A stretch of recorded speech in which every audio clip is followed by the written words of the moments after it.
We will have Ms. Davis do our roll call, please.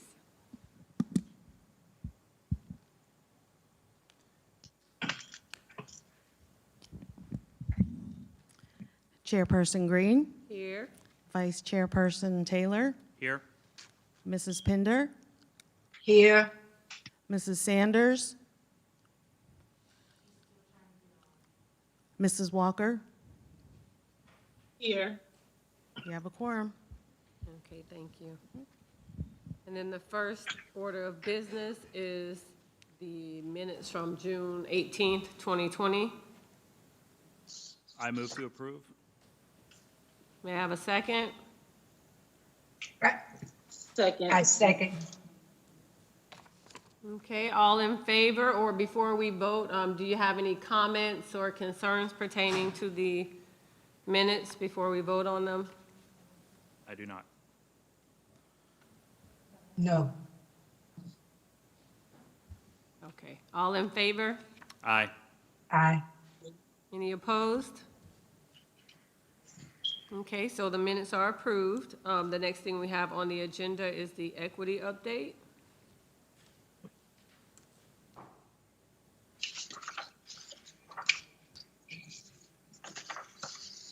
Okay, so Madam Chair, could I recommend that we make a adjustment to the agenda and ask the charter schools to come up first and then do the equity update with Dr. Moore right after? Okay.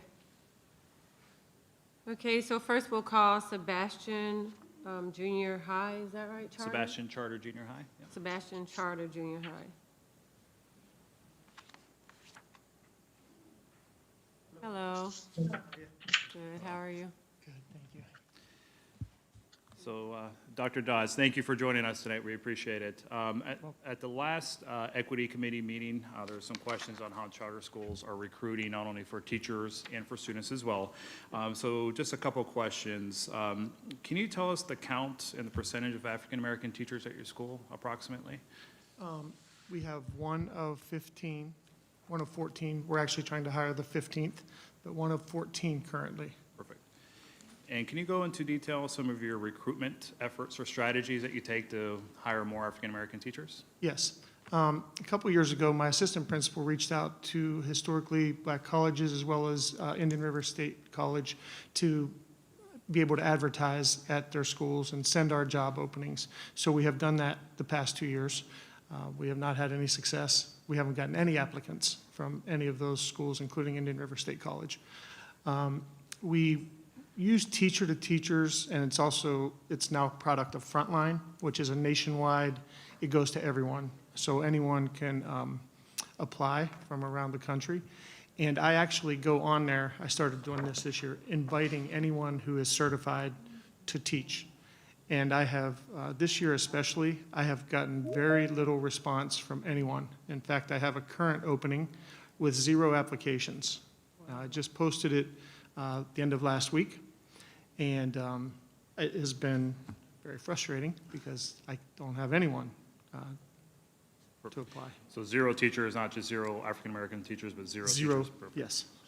Yeah. Great. And then can you tell us the count and percentage of African-American students that are at your school? Yes. Last school year, we had 15 of 265 students were black students, 52 Hispanic, 11 other, and 5 Asian, and 173 white. So we have 265 students. So you have 265 and 15 are black students? Yes. Okay. Perfect. And can you tell us what Sebastian Charter has done to try to increase the enrollment of African-American teachers, or students, excuse me? Yeah, actually the first year I was here, I contacted the elementary schools that surround us and went and spoke. I was able to go to 2 of them that had opportunities for me. A third one did schedule me to come, but they then had their meeting canceled. It was a nighttime meeting, so I did not attend that. But I did get to talk to the students at 2 of our elementary schools and recruited. And I don't know that it changed the amount of students that applied, but it was, we have over 100 students on our waiting list. So my experience from then was that I feel very guilty to go out and tell people, come to our school, and then tell them no. We have a lottery system that we use, and that we do it in public, and we invite anyone who has applied to come. We do it in the evening, the first Monday in March, and it's just a lottery system. So everyone knows exactly where everyone is. So we try to just make it as fair as possible. That's the charter policy that we follow. What is your, I guess like I've heard that there's a certain amount of parental involvement required for charter schools. Like what are your requirements for students that are admitted or Sure. trying to get admitted? Yep. For parents, we ask them to do 10 volunteer hours and students to do 5 volunteer hours. But aside from that, and that includes coming to PTSO meetings, we used to have 8 of them and they would have to attend half. They would get double meetings. We have not asked anyone to leave the school who does not meet those requirements. We work with the families. It's very family-oriented because we're so small. So we know the families very well, and if they have issues, we just work with them. Do you provide transportation? We do. We have buses that, if you live more than 2 miles and less than 12, we offer transportation. And so we have 5 buses that come to our school. Okay. And do you know how many students are transported daily by bus approximately? I would say between 80 and 100.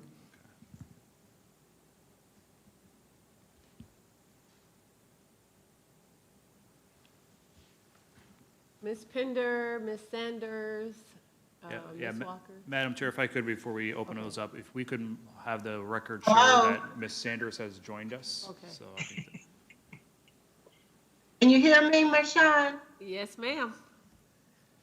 Okay. So we're just going to open the floor up to you all to ask any questions that you may have of Mr. Doss Yes, ma'am. from Sebastian Charter Junior High School. Okay, well, I just got on, so I'm not sure how many African-American students are there. I did hear you ask what had been done to recruit more. So if you could just do a recap for me and let me know how many currently, as of the last school term, were enrolled at your school, at Sebastian. Was that students or teachers? Students. Students. We have 107, out of 265 students, we have 173 white students, 52 Hispanic, 15 Black, 11 other, and 5 Asian. Okay, so you have 15 Black. Okay, and how many teachers, how many African-American teachers? 1 of our 14. Oh, okay.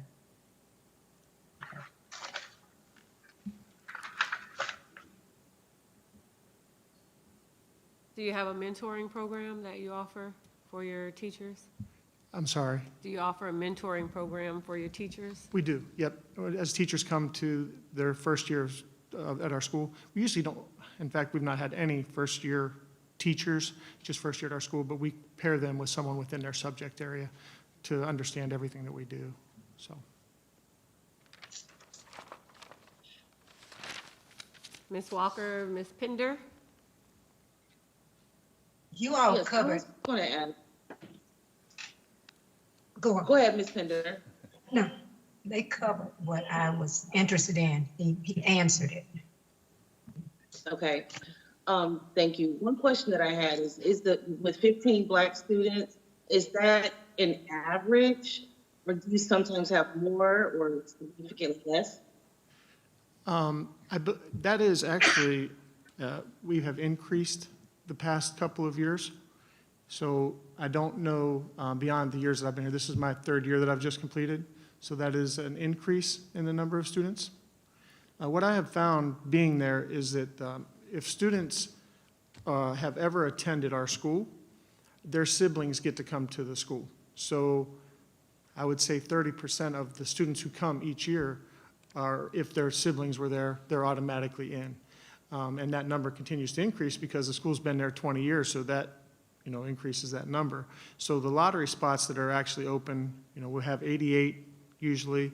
And so if 30 of those are gone already, then that leaves us with a long waiting list, as we had this year.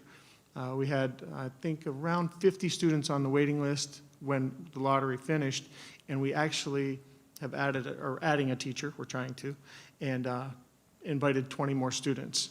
So we're trying to get more students because, you know, it's frustrating to see so many families want to come and not be able to attend.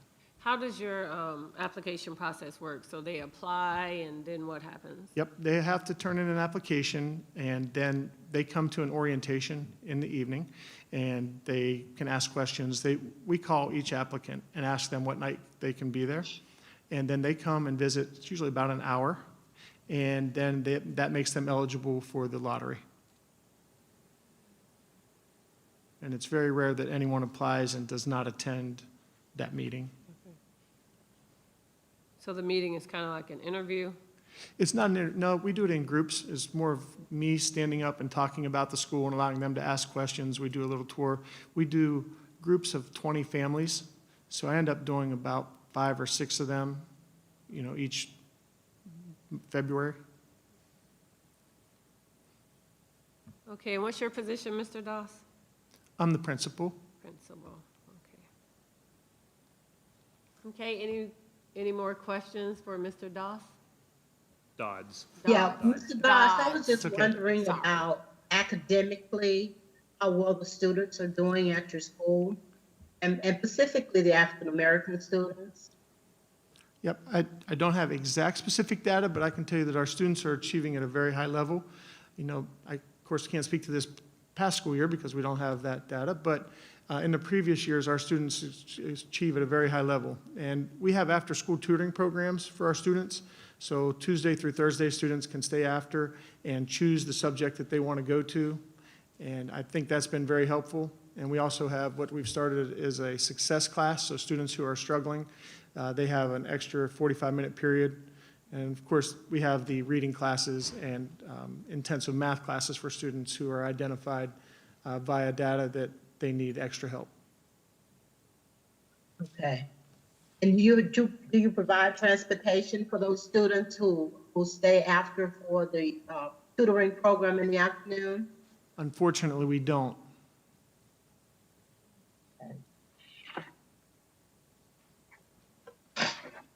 I think Thank that would, you. yep, you're welcome. We have a very high participation after school. Usually about a third of our students stay. But I think it definitely would be more if we could offer transportation. So that's it, ladies and gents?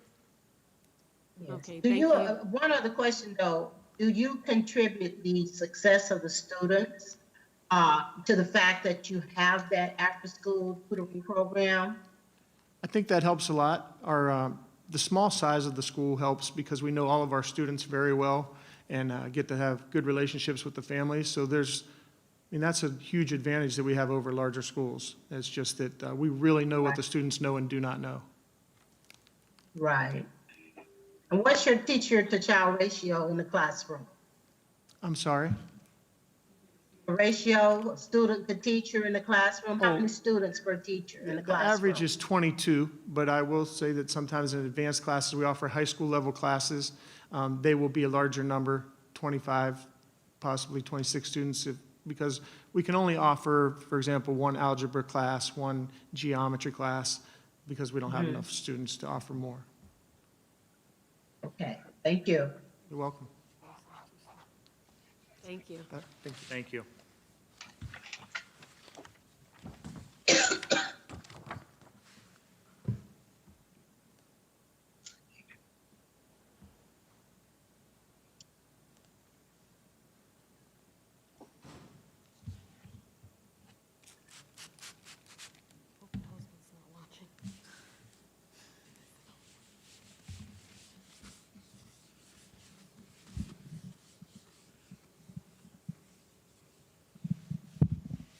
Next, we'll have Imagine Charter School.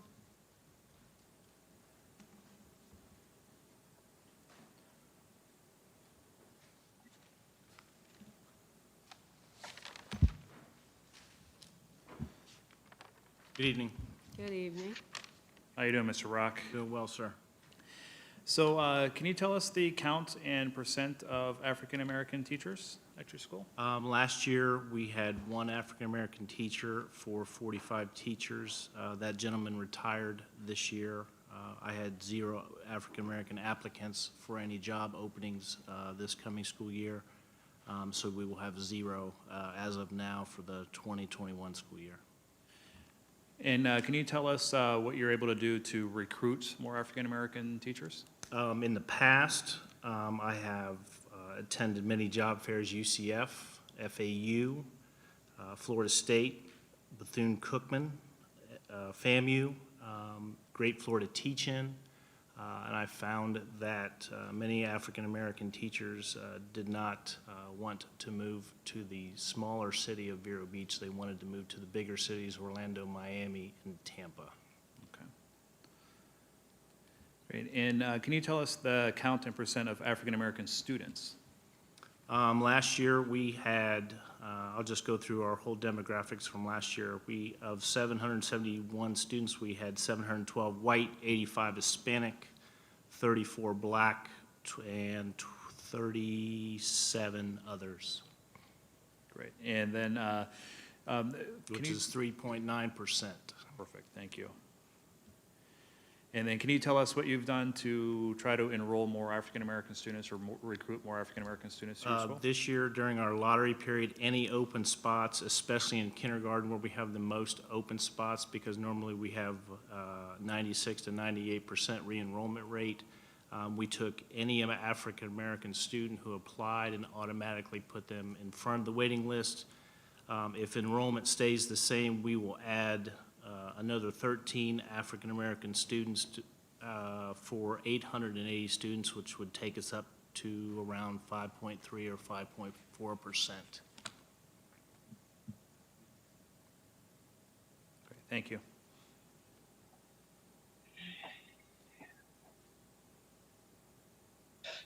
You all have a question?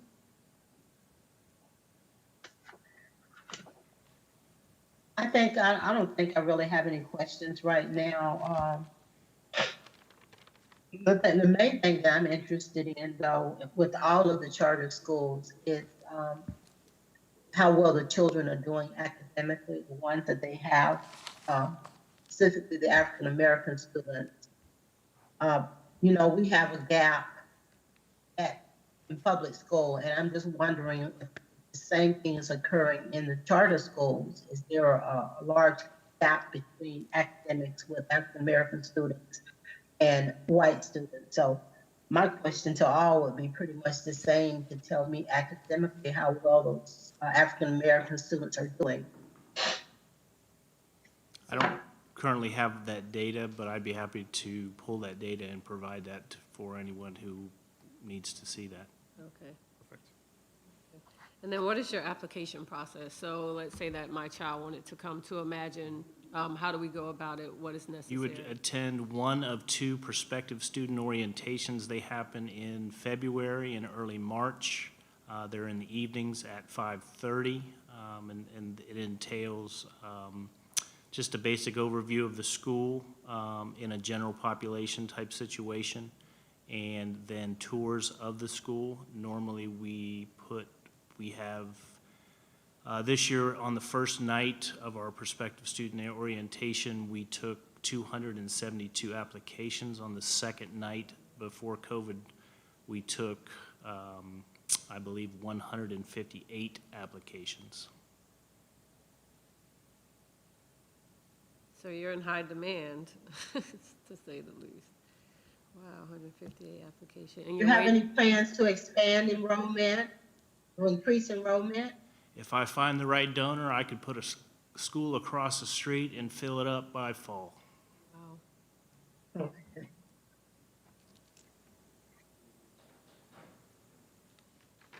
And you currently have a waiting list for your school? Yes, we do. We have a waiting list in every grade level, K through 8.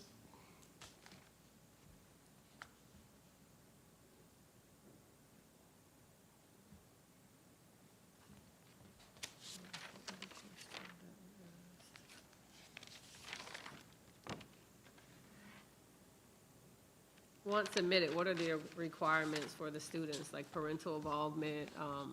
Much like Dr. Dodds says, we have 10 volunteer hours for each family. We did waive that this year because of the circumstances, and I would think that we'll probably decrease those hours or waive those volunteer hours for this coming year as well. And do you provide transportation? We do not provide transportation. When the school was built, it was going to be transportation if needed, and because of the success of the school, we haven't not had to add transportation. Okay, anyone, any more Do you, questions? do you provide tours of your school if someone is interested in applying there?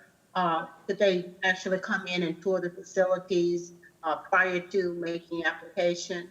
Yes, we do. We do numerous tours during the week, and those can be scheduled anytime, and if available, you can actually walk up and take a tour, and many times I give those tours myself. Okay.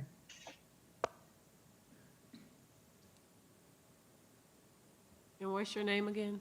Chris Rock. Rock. See, I would have said Roth, and I said Doss, and it was Dodd, so, yeah, so I'm just gonna, Chris Rock, like the comedian. Yes, right. I'm hilarious. Okay, any more questions? Okay, thank you, Mr. Rock. You're welcome.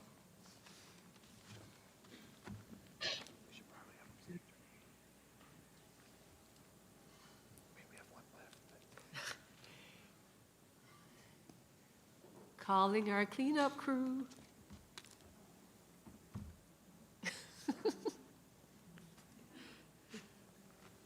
Thank you, Mrs. Thank you Davis. so much.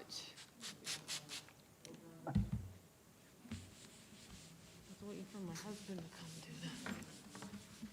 that.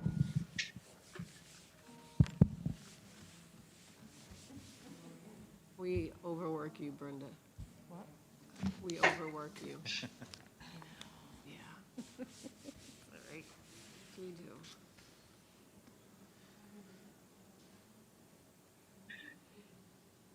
And now we'll have North County Charter. If they are here,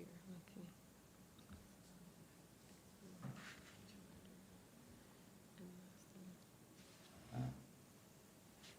Hello. Good evening. I'm Jessica Keaton. I'm principal at North County Charter Elementary School. All right, thank you for coming tonight. We appreciate it. Can you tell us what is the count and percent of African-American teachers at your school? Yes, we have currently 21 teachers. Last year, we had 0 African-American teachers. I just recently hired one. I had 4 positions open and I had 5 applicants. So I was lucky enough to have reached out to a couple people and got them to come in and apply. It was not easy getting people to come apply, but I was able to reach out and get some applicants. Great, so you had 5 applicants for 4 jobs, and what were the races of those other applicants? White. White. And so can you tell us what you do to recruit African-American teachers to your Sure. school? I don't typically have very many positions open. This year is a little bit different for various reasons, but I had quite a few sabbaticals due to illnesses, so I had a few extra spots open this year than I normally do. But typically, we advertise on our website, on our Facebook page. In the past, I email all of the colleges from Indian River State College up through Valencia, all the way through Daytona, all the way to Tallahassee. I have called physically and given my school information, reached out to the directors of the colleges, schools of education up there. And on top of that, I follow all of their Facebook pages. So then I watch their pictures and I see people who are tagged in it, and then I personally message them and say, if you're looking for a job on the East Coast, this is my contact information, please reach out to me. So I haven't actually gotten any applicants from that, but I have had at least some conversations, which has been nice. So that's been the most effective way for me so far to reach out to new teachers through Facebook Messenger. Yeah, That's a good idea. yeah, it is. And can you tell us what the count and percent of African-American students are at your campus? Certainly. We have 386 students at our school. 249 of them are white, 82 are African American. 82 are Hispanic, 42 are African American, 5 other, and 2 Asian. So we have 11.3% last year of our students were African American. Great. And what do you do to try to recruit more African-American students to your school? Sure. So I'm very similar to the other charter schools where we are a lottery-based system due to having a wait list. We have pre-K through 5th grade, and siblings are automatically enrolled. So that doesn't leave very many spots. Typically, we've got about 15 to 20 kindergarten spots and maybe 5 pre-K spots open every year because the siblings automatically roll up. And I don't have much turnover in the other grade levels. So I may get just a couple in each grade level, to be able to pull off the lottery list. We currently have 481 people on our lottery list, so we have many to choose from, but it's a pure random lottery, and I don't know anything other than their name, their address, and what grade they're going into. Those are the only things that we ask for on our application. And as far as that process goes, it's online, so anyone can go online and fill out a Google form, and it goes straight to the spreadsheet and populates by grade level. So if I'm looking for 4th graders, I can go and pull simply from 4th graders. I never know anything about them other than their name and address, make sure they're in county, but we use word of mouth, and as well as we have very great families at our school who also share the word of how great we do at our school. And then we also have the brochures, we put them out at the Girls and Boys Clubs, the GYC, local churches, and most of it's by word of mouth. Right, thank you. So the application process, they do that online? Yes, ma'am. And then do they have to attend any type of tour or meeting or anything? No, it's purely random lottery. I do offer tours every month on Tuesdays, 2 Tuesdays a month from August, well, right after school starts, through April. And so you can sign up to come to the tour either Tuesday of the month, and it's open to anyone, whether you have an application in or not. It's not really an application, it's just an information form. Okay. So, That's a good term, yeah. yeah. Ladies, do you all have questions that you may want to ask? I do have a comment. Of all 3 of the charter schools that have presented here, I'm more familiar with the North County charter. I've been to a couple of graduations because I have a niece and a nephew who actually attended at school and did extremely well. So I was fortunate enough to go to their graduations, and I could see the academic success of all students that were there. Yes, And ma'am. I was really proud to know that they were at such a great school. Thank you.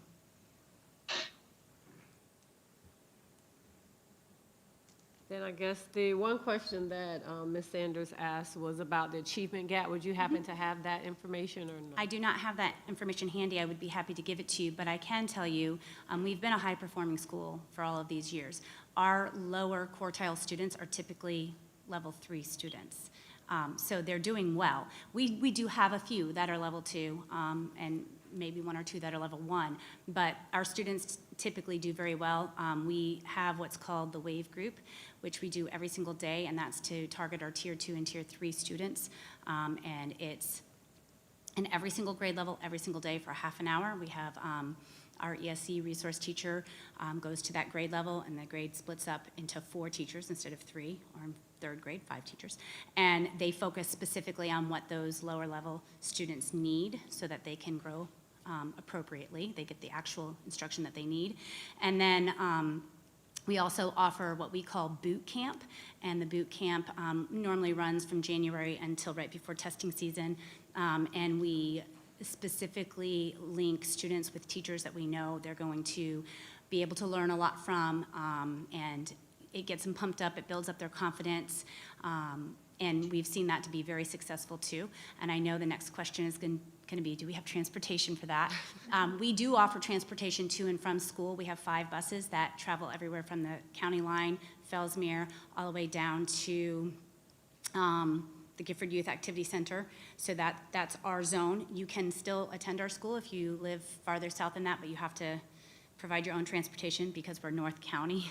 Right. So, but we don't offer transportation for our after-school program because of funding, obviously. However, all families are able to take advantage of our after-school program, which is open until 6 p.m., so it allows time for parents to be able to get off of work and come pick their students up, and that is free of charge.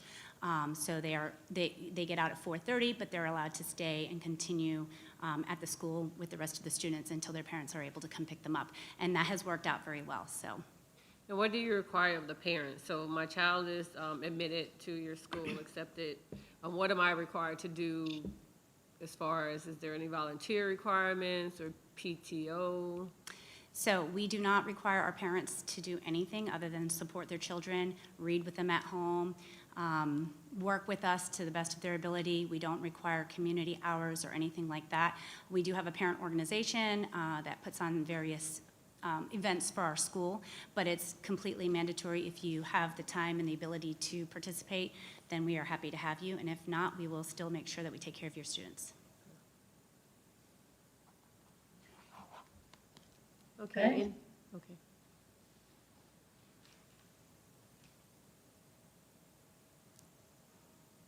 I don't have any additional questions, Ms. Green. Okay.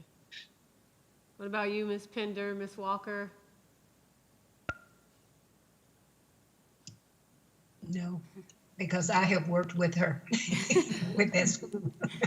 Thank you. Okay, well, thank you for your time. Thank you so much. Madam Chair, may I also note that Indian River Charter High School wanted to be here tonight, but they could not make it. And also, I have not heard back from St. Peter's as well, so.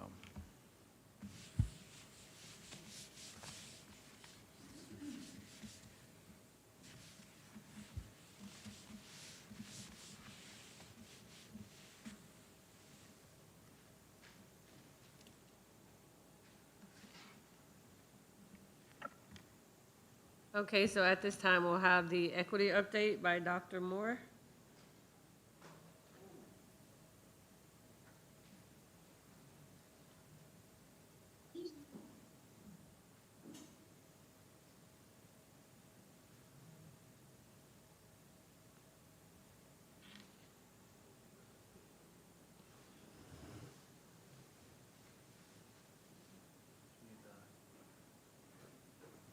Good morning. Good morning. That's the kind of day I had. Good afternoon, everybody. Thank our charter school principals and representatives for coming and presenting. Enjoyed having the opportunity of learning a little bit more about your schools. Thank you for your presentations. I think it is great dialogue to have. Excited today. We're going to share the screen for those who are watching virtually. I will present an update as I perused the schedule. I kind of wanted to address some of the issues that were on the agenda to honor everyone's time and to speak directly to the areas in which you have asked, and will be available as well, my team, as we move throughout this presentation. But I think it's only timely and accurate to begin the conversation regarding the question, the concern that is on everyone's mind, and that is the return to school. And it is a complex, it is a difficult, challenging environment to ensure that we are ready. When you look over to the far end of the screen from me, you see on July 7th an executive order was issued indicating that all Florida school districts must offer a 5-day brick and mortar option. Then I kind of, I can look over here. Part of the instruction models during the fall reopening. That came after we had already created 3 options for our community.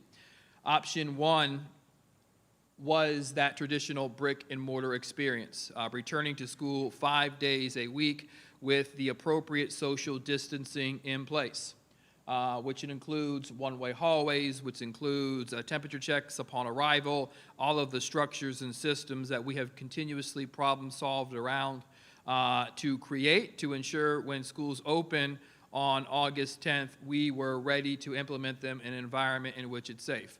Let me say right here, right now, in complete honesty, I don't have a level of comfort on August 10th that will be a reality.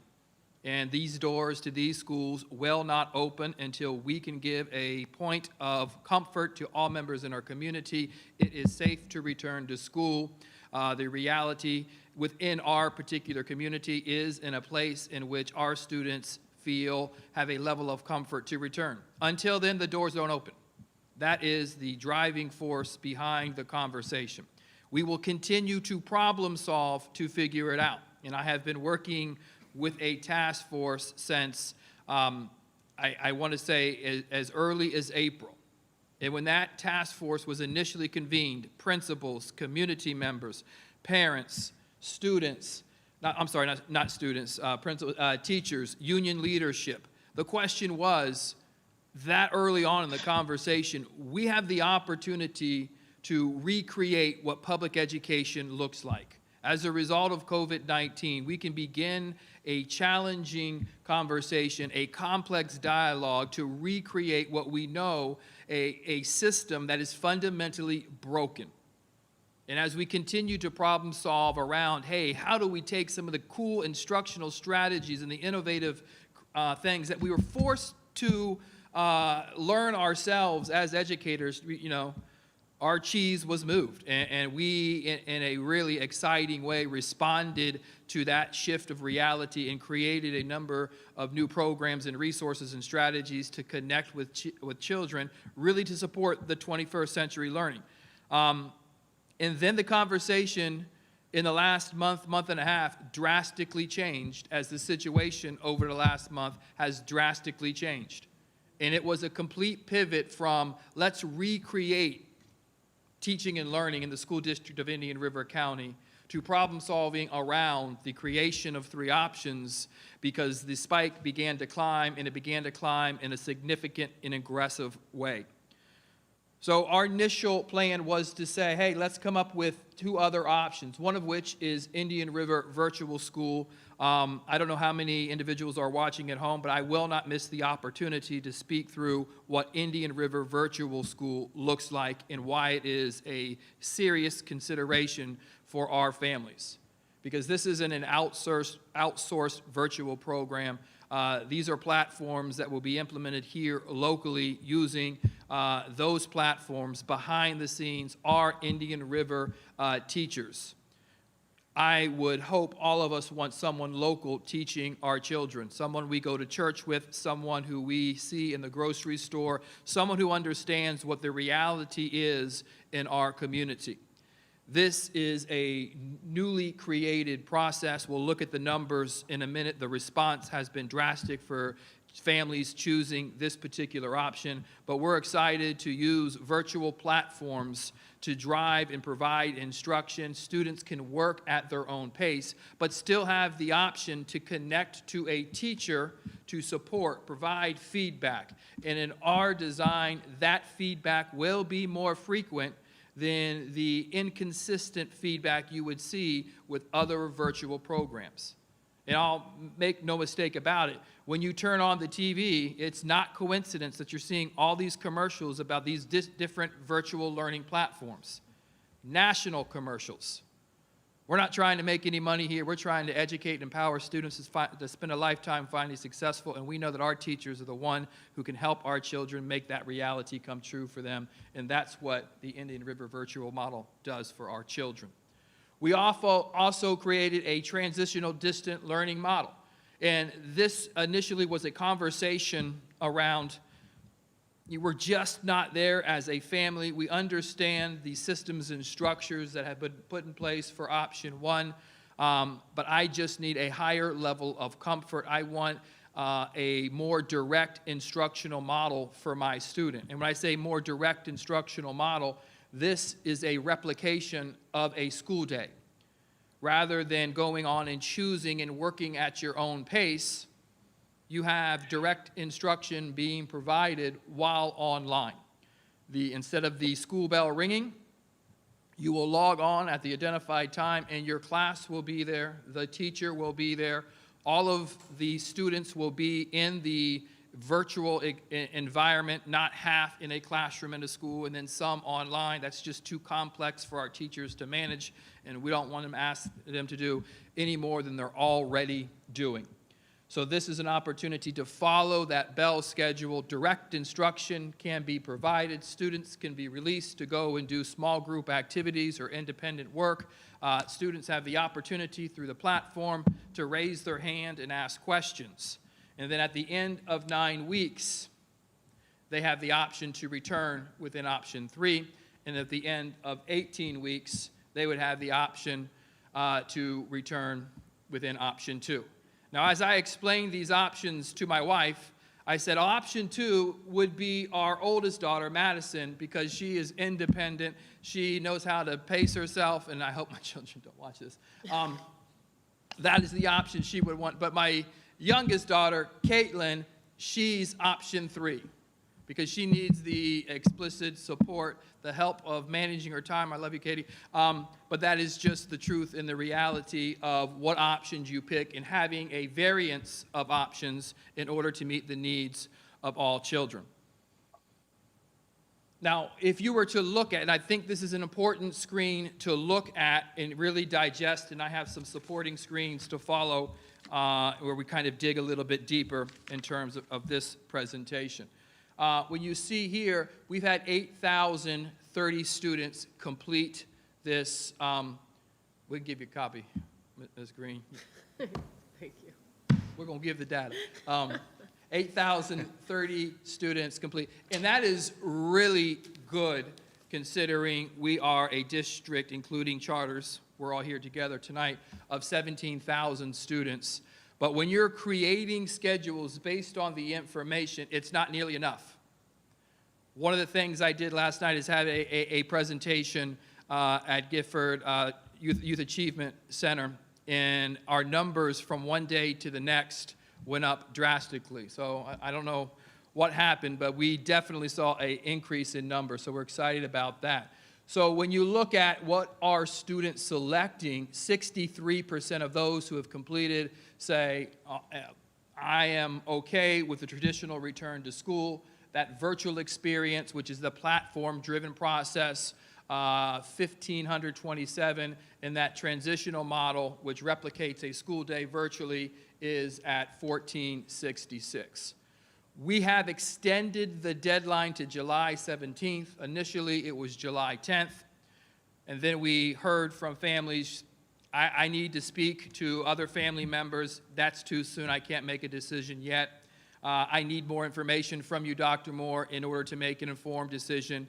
We provided that additional information. Still not comfortable with the process, the procedures within traditional school. Convened 4 pediatricians along with the Department of Health, who will once again be here next Tuesday to present to our school board and problem solve with them in a presentation. In that meeting, union presidents, both of our union presidents were there, not only to listen, but to participate and ask questions, an open dialogue to say, hey, this is what we're thinking based on the research we've done. Where do we need to shift and modify? Had the opportunity this morning, once again, to go on Facebook Live, provide some updates, and there are more changes that we have to make. And when I come in on Monday, we will work all weekend long in making those corrections. There will be changes and modifications because we're going to get this right. And we could rush it and say, here it is, it's option A, it's option B, deal with it. But that's not how we believe we should be acting in response to creating meaningful instruction for all students. So right now, if we play that out, making the assumption that those who did not fill out the survey, we're about 80%. And if you're following me on my Facebook presentations, that number continues to drop. It was 90, then it was 85, then it was 80 to 85. So this is a fluid number where families are becoming less and less comfortable with returning to brick and mortar. And that is just the reality because that's what the data is saying. Yesterday, in looking at numbers, I was uncomfortable with where we were and pushed out information to our principals. I need for you to start reaching out to your families. Just don't want them to hear from me or hear from the robocalling system. I want them to hear the voices of those and who they are familiar with, really to ensure that the numbers continue to grow. When you look by ethnicity, race. These are the total number of each individual race and the number of respondents. You can't see on the bottom where it says other and white non-Hispanic, so let me give you those numbers starting from the bottom. White non-Hispanic is 49% of that race has filled out the survey. The other number is 43%, and then you can see Hispanic, even though it's a little cut off, so let me read that as well. That is 42%.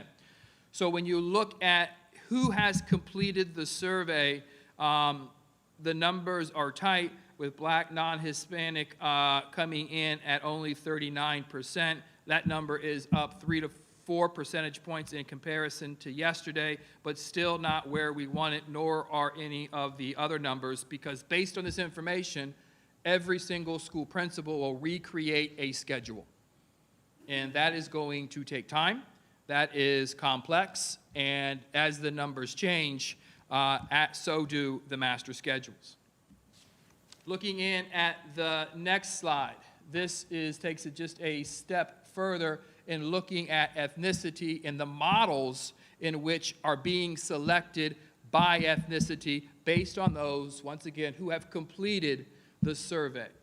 And once again, let me jump to the bottom because our participants online, we appreciate you, but you're cutting off some of the data. The white non-Hispanic on the bottom is coming in at 14%, choosing that transitional distance model. The population identified as other is coming in at 19%, just because that's cut up, and you could see the rest. So when you look at who, what nationality, what ethnicity is choosing which race, you see a disparity in white with the returning to school sticks out to me. And then Indian River Virtual School, our highest is Black non-Hispanic, as well as our second highest in looking at transitional distance model. So there is some disparity in the options by ethnicity. But once again, this is a 50% sampling of the district. We want to continue to grow this. I think our principals are doing some outstanding work in terms of contacting and growing those numbers. The deadline is set for, today's Thursday, right? Friday. For Friday, but as we continue to strive to be flexible in the creations of plans, as we share new information, we are steadfast in understanding that new information may change or shift or modify a selection. So we will honor those as we move through the process. So that is where we are with the opening of schools. Just to quickly summarize before moving on, and I will probably pause to answer any questions that the committee may have regarding the opening of schools. But to summarize, still collecting information. On Monday, I will have another Facebook Live, and as I said on Facebook Live this morning, my intent is to preview the plan that will go to the school board for approval that has the most detailed, up-to-date information, the options as to what our environment needs to look like to open our doors, contingency plans as to what would happen when a student is identified as positive or a faculty member is identified as positive, where we are in the wearing of masks, so everyone clearly understands 3 weeks before that August 10th deadline, we have been transparent in communicating this is where we are at. And my concern today, right now, is the shift in adult behavior and the amount of time that we are providing those adults to be adequately prepared to provide meaningful instruction. And what I can say here and now is that our children will not be guinea pigs. We will not figure this out as we go through the process. We'll get it right on day one, which means we're going to have to seriously evaluate the time that we're providing ourselves to get this right on day one. And those are the conversations we are in the midst of having. So I will pause right there, Madam Chair, to entertain any questions you or your committee members may have. My question is, do the teachers get an option of whether or not they want to do virtual teaching or in classroom? Good question. So there is a process. We will follow the contract when it comes to that particular process. Everything is dependent upon need. So we're working school site to school site. What we did with principals earlier this week is share the numbers that continue to grow and ask them to go back to begin the work to create their schedules to see where their realities are shifting and what teachers they would need in each of the different environments. Keeping in mind, when a teacher left at the end, well, when a school year ended, they were already home. But when the school year ended and they began their plans, I am a son of a teacher, was a teacher myself, and will always call myself a teacher. They want to plan, they want to prepare, they want to know what they're teaching. And given the fact that we're in the midst of asking students who they will teach, the option and how they will be educated means there will be changes in assignment. To be specific, to answer your question, is dependent school site by school site on how that process will take place. Seniority would be the decision that we would make after we provide accommodations for those who have submitted the appropriate procedure that we've established for I am 65, I have a medical condition, underlying health condition. Is there accommodation that could be provided? And obviously within option 2 and option 3, we can provide those accommodations. So in looking at it both and speaking to other superintendents and beginning to collect that information from our teachers, the goal is that those who need accommodations is equivalent to the number of students who have made those different options to ensure we keep everyone working, employed, and having the direct opportunity to have an impact on kids. If the numbers continue to grow in terms of students and it exceeds the number of teachers who need those accommodations to continue to work, then we go school site specific, because all of these kids within each of those models still belong to a school site. They're just accessing different options, but they still belong to that particular school. That's a commitment that we made for them. You will not lose your seat, whether it's option or two or 3. We have those deadlines, the 9-week deadline, the 18-week deadline, but we know if this situation stays the same, we're going to push that environment or those deadlines down the road, so I don't want anyone to be concerned. So first, the initial placement, those who need the accommodations, and then moving towards a seniority agreed upon contractual process that we're very used to following beyond that. And then I have 2 more. So then my next question is, if a student, let's say a student says, okay, I want brick and mortar, and then a week before school is like, nah, the numbers, I don't feel comfortable going, mom doesn't feel comfortable going. Is there any flexibility with switching from option 1 to 2, option 3 to 2? The answer to your question is yes. Does that cause an additional burden for principals? The answer to that is yes. I think one of the things that we're going to do that will be unique to the School District of Indian River County is our principals will be coordinating opportunities in small groups, probably by class, for those who have chosen brick and mortar to come in and get a different kind of orientation. Principals will do orientations virtually regarding some expectations for the year, policies, procedures, goals that they've had for themselves. But let's go through kind of a day in a life of these new systems and procedures. And I think that will do one of 2 things. Okay, yeah, I am good. This is going to work. Some of what we need to realize is we're drastically reducing the number of students on our campuses. It's not I say 80%. Right now, when you look, there are schools that dig deeper into that, going down into the 70s, and other schools where it is very, very small. And those are the schools that concern me the most. An example would be, and I don't have the numbers committed to my head, but the last time I looked, Dodgertown isn't losing a great number of students. So we're going to have to take a deeper look at what we're doing at Dodgertown for social distancing, because those who are selecting different options are not affording us the opportunity to maximize the space by the reduction of student density. So those are school-by-school decisions. In some of our secondary schools, even though they are drastically large, the numbers, quite honestly, are surprising to us on how high they are, probably to do with parents' comfort of leaving those kids at home, possibly unsupervised, which, okay, I get, but concerns me to no end as it relates to being a parent. But that's just the reality of what COVID-19 has brought to us. Okay, then my last question, mandatory masks. Are students going to have to wear masks?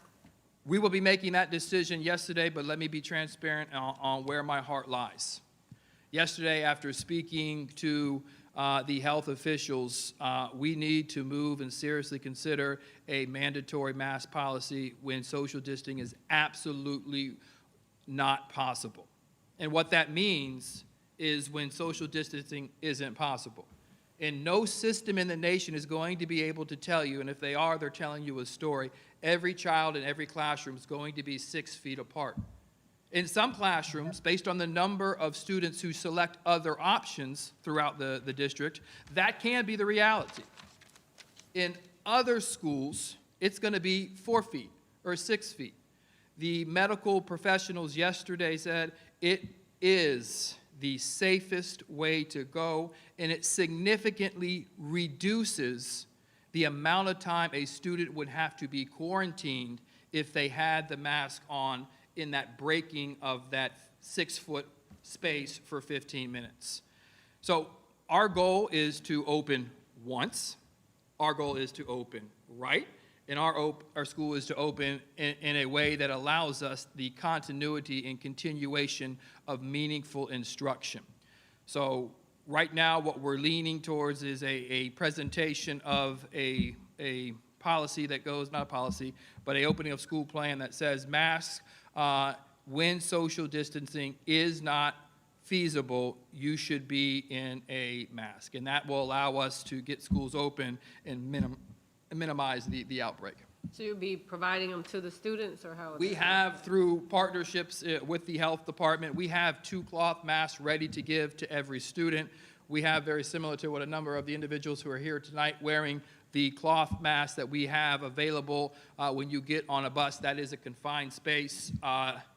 We want masks or require masks in those spaces as well as all other confined spaces. If a student accidentally forgets those, we will have them. We've bought a face shield for every single employee in this district to have that face shield on. They can choose to have the mask and the face shield. That's an additional covering. Feedback was given to us yesterday from the medical professions. Mr. Fagan, our CFO, is looking into buying some face shields for our younger students that we could provide, because it is extremely, as everyone knows, uncomfortable to wear the mask. And really pushing out, this was other good information shared by the medical professions, really creating a campaign going into the opening of schools regarding hand washing, sanitizing, not that we haven't done that, but kind of building up the endurance to wear a mask. And I think when we do these open house or these these tours, the life of a day of COVID-19 education, parents will then know, okay, the commitment, or my son is going to have to wear a mask when he goes from the bus to the grab-and-go lunch, and then he gets in his classroom, and then he's good, because in that environment, he is in that safe space. Another great strategy that was shared after the meeting by one of the pediatricians is creating that safe space where you have the opportunity to take a mask break, and it is an outside area in which you can't be touching other things and picking it up, but creating safe zones within classrooms as well as within other areas of the school, just to take literally to take a breather. And I think that's another strategy in doing some research that a number of other districts are considering. Okay, I'll pass the baton now. Yes, Dr. Moore, this is Ms. Sanders. You did touch on a grab-and-go lunch, and that was a question that I had. Because, the cafeterias are extremely tight. Most children sit very close to each other. So could you just elaborate on the plan for how we plan to provide meals to our students? Absolutely wonderful question, and we're going to do it collaboratively and collectively. This office, this building will be emptied out.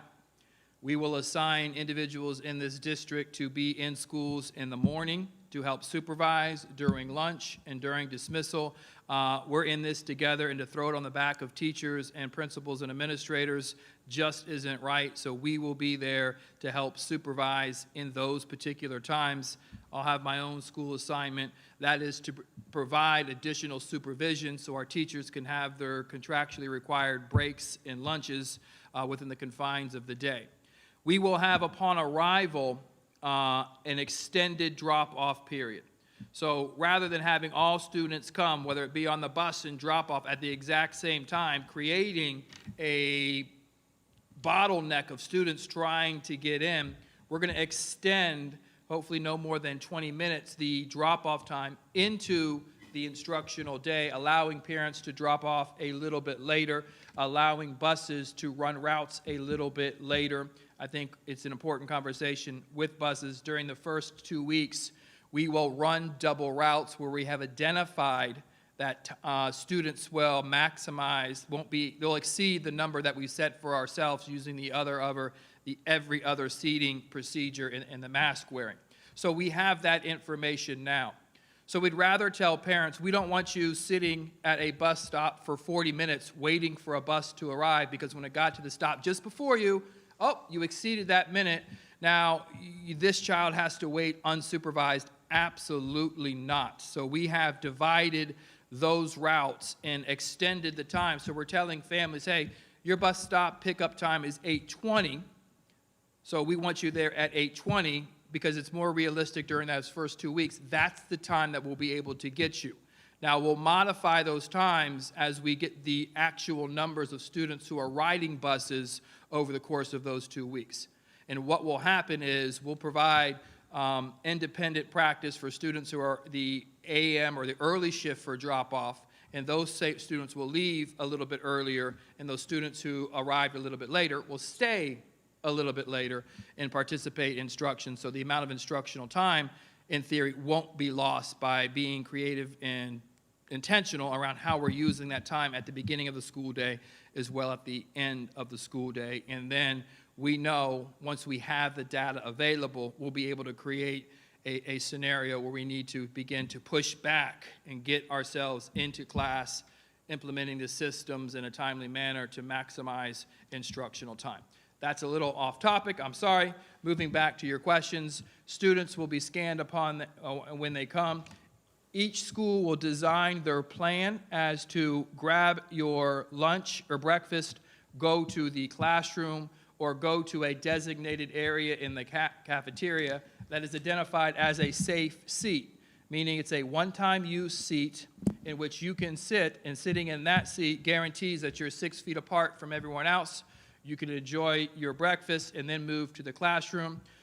Same thing in other areas throughout the school, and that's where the district team comes in to help with supervision, because we're going to maximize space throughout the campus, identifying areas in which students can convene to have breakfast. So it will be a combination in school by school plan, and where you're eating in an identified area throughout the campus, and or moving directly to your classroom where a supervisor or teacher is there to greet you. And it's just dependent upon the particular school. Same scenario for lunch. We'll expand the times for lunch. So rather than having all of the 6th grade go at one particular time, we'll do a rotational basis where supervisors will be identified, move those kids to the cafeteria and to the open spaces to have lunch. So it is creating additional space by maximizing the amount of time or extending the amount of time that we're having lunch and reducing the number of students who are eating at that particular time. And then dismissal, once again, staggered dismissals. This particular bus leaving a little bit early, parent drop-off coming at identified time. So the amount of movement, that dismissal isn't the bell rings and out walks 1,000 students. A lot of planning and a lot of logistics. Makes me tired, just thinking about it. All right, if there are no other questions, I just want to. I have one. Yes, This is ma'am. Carol Pender. Yes, Ms. Pender. My question is, what role will the volunteers play in the age of COVID? Initially, what we have said is that volunteers, we're trying to minimize the amount of movement. We have had conversations of being very strategic in identifying those volunteers who can come and make a commitment on a consistent basis to help with some of the facilitation and logistics in getting this done. So right now, really just have begun that conversation. I think some of the pushback from principals is, let's not lose this resource that we have available to us. And we're going to need everyone's support and help. So that is a process not fully created yet, but something we are in fact exploring. Okay. All right, but once again, as I create this, let me continue to put this out there. What is on my head and my heart is being able to do this in a way in which every member of the school district of Indian River family feels comfortable in doing it, and that is a lot of logistical work that needs to take place. Will you be temperature checking employees or no? Yes, we did, and a matter of fact, that wasn't initially something that we were going to do, but based on the medical advice of our local doctors and health department, that was something that we are now willing to do. Dr. Moore, what about parents that are bringing children to school and they come by the office? Traditionally, they sign in, and sometimes they go to the classroom. So, Will you be doing temperature checks for parents as well? Absolutely. So the information that we've pushed out is a don't get out of the car drop-off process, and when you're visiting the school for sign-in or sign-out or I forgot my lunch, those things happen. Limiting that movement to the main office where we have the single points of entry and the safety precautions in terms of the mirrors, or not mirror, the plastic shielding and all of those things in place, as well as the hand sanitizer at every entrance of the school. All right, thank you. Thank you, and truly appreciate everyone's understanding and flexibility as we create this plan. Madam Chair, typically we take questions after the agenda item is through. That's up to you if you want to open it up, Vice Chair. We want to, is it for Dr. Moore? Okay, because we want to make sure that we don't lose him. Okay. Okay, so we'll let you finish. All right, I appreciate it, but will not shy away from any question. Now moving on to some of the information that we will dive in tonight. I thought it was appropriate because it was agenda items to quickly present some information to guide the conversation around the agenda items that are on here this evening. One of the items is Section 3, recruitment. So we're looking at the data from last year in terms of recruitment. There were 102 African-American instructors, which was 9% of the total district-wide. We are in the midst of hiring season right now. If you looked at the total percent, as I just mentioned, of teachers hired last year during this time, it was an addition of 10% teachers. Of the teachers that we have hired to date this year, that number is 26%. So we have been intentional in increasing this particular number. As you see, the goal there is 9%. We want that number to continue to move and grow and be at least 11.5 as we go into the next school year. That number has not moved for the last several years, and there is no excuse for that number not to move. It has moved already to 10% with what we have done in place. Let me be transparent. We still have 36 positions in which to fill, but we're going to move the number. We're going to move the number. And the adult behavior is the only reason that number has not moved in the past. We're going to move the number and look forward to comparing last school year versus the upcoming school year. I will pause right there. As a result of a reorganization of the system, really creating systems of support around the most important areas that weren't covered in the school system in order to minimize what we're asking principals to do I had the privilege of serving as a principal in 3 different schools. It is the most complex, hardest job, unless you're a superintendent in the midst of COVID, that anyone could ever have, but is also the absolutely most rewarding job you can have. And as I came to a better understanding as to how this district was designed, the pressure and the amount of work we were passing through the district to principals is and was unacceptable. Principals need to be in classrooms. Principals need to be instructional leaders. And principals need to set expectation and create systems of support to uphold that expectation and not doing every single little thing that the district should and could be doing for them. One of which is recruitment. And my level of comfort in moving this number comes through a creation of being very intentional around recruitment. I'd like to ask Ms. Hofer briefly to come and share some of the work that she has done in a very short amount of time. Oh, well, then we won't have to clean it. We'll be good. So stay there. Good evening, everybody. Hi, Ms. Green. I haven't met you yet, so it's nice to see you. So this is day 16 of my new job, and I just kind of wanted to let you know what I've been doing so far with collaborating. Number one, we needed to overhaul the recruitment plan. So there's a lot of pieces to that. So I just finished that today, and that's being uploaded to the district website. It will be on there tomorrow. We've set up a focus group of community members to hear from our community, what do you think would help attract people and retain them to our community? And I had that meeting, the first meeting, Tuesday night, and it was great. And we will be meeting again August 5th. I just sent the members out an email today to find out when they wanted to meet again. We, of course, came to the conclusion that one of the biggest barriers is housing. So there was a lot of discussion. There was 2 realtors at the meeting.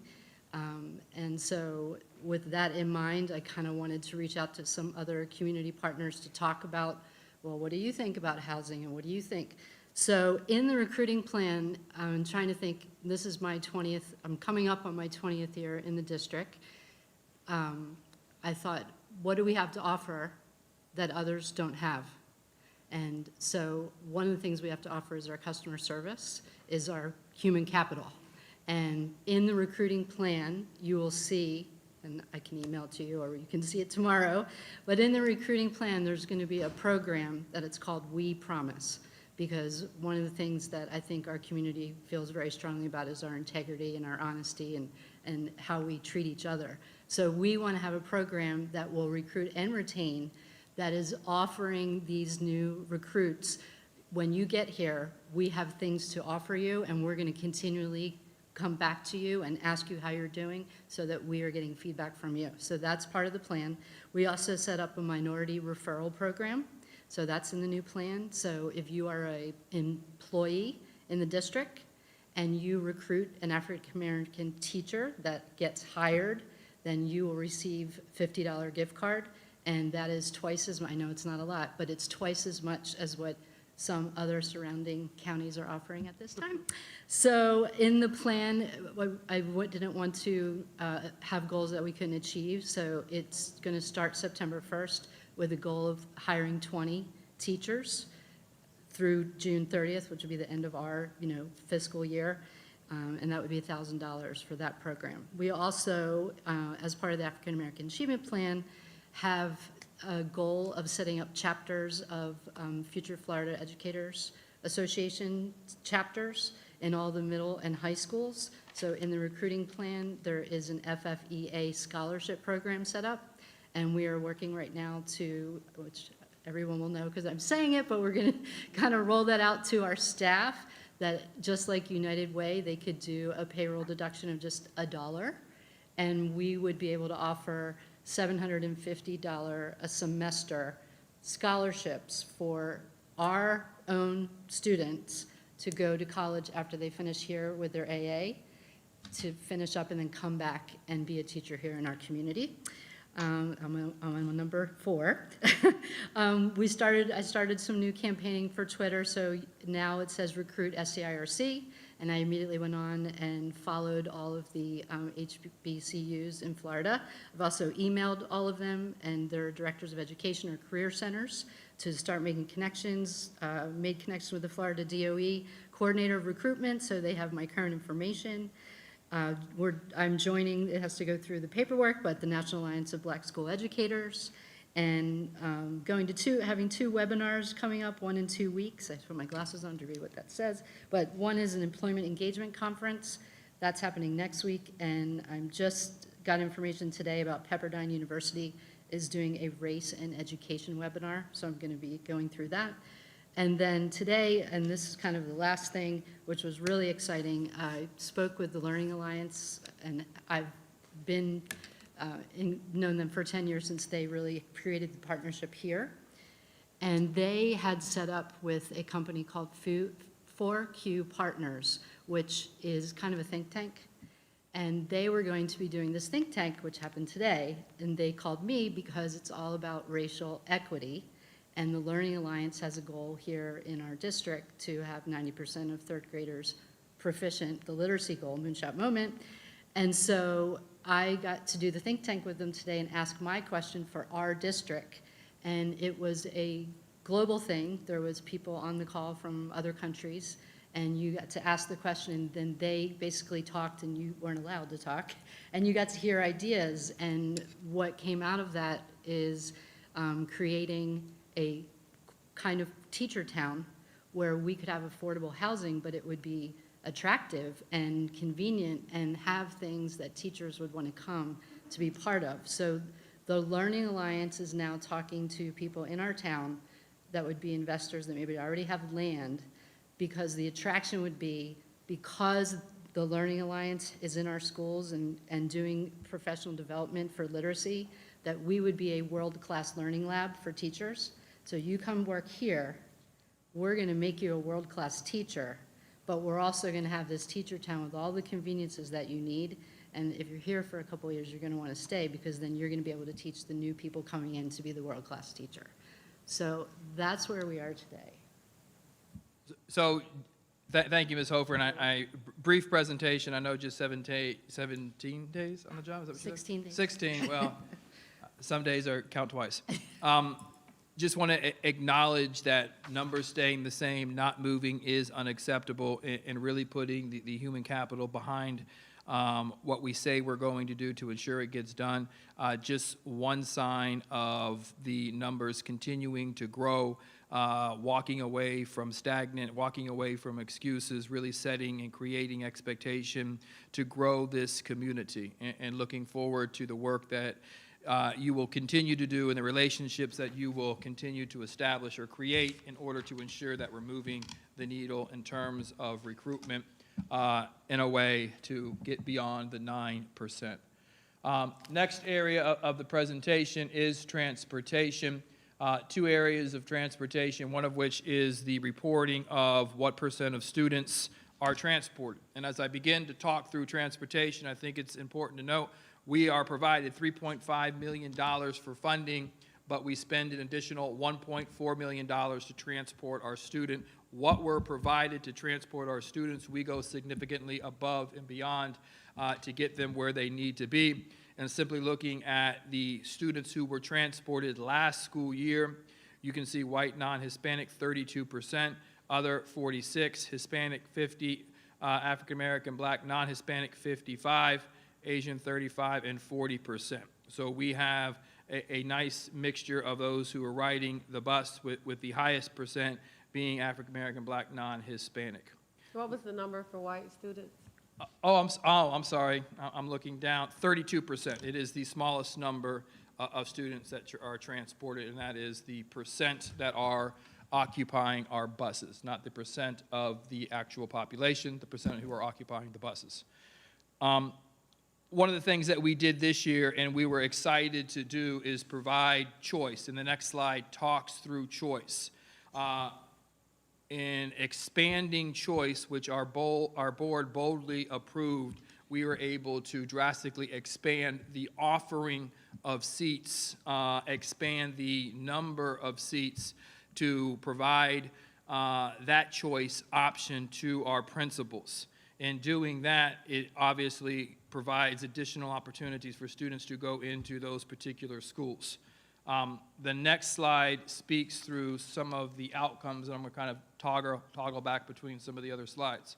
This information was specifically asked for by the committee in looking at when your choice specifically to middle schools. And when you look at the numbers, you can see current African American students who are participating or accessing choice going into next school year. You can see, and this is how the information was requested, Gifford Middle School, an additional 2, white, non-Hispanic, 8, Oslo Middle School, 4, black, African American, 13, white, non-Hispanic, and then you can see African American students, the response or the opportunity to take advantage of that is relatively small, as is the population of white non-Hispanic. It is significantly larger, but the overall outcome still relatively low. And as we problem solve those numbers, some of it is COVID, but you'll never hear me blame anything on COVID except my waistline, is that principal's report, it supported me and helped me in keeping my kids in my particular schools and reducing some of the movement of students who would have left, which wasn't the initial desire or impact, but it was a tool or resource that allowed us to ensure students stayed in their schools. So recruiting those who actually belong to us, and those numbers obviously we'll never be able to see because the students stayed in their neighborhood school.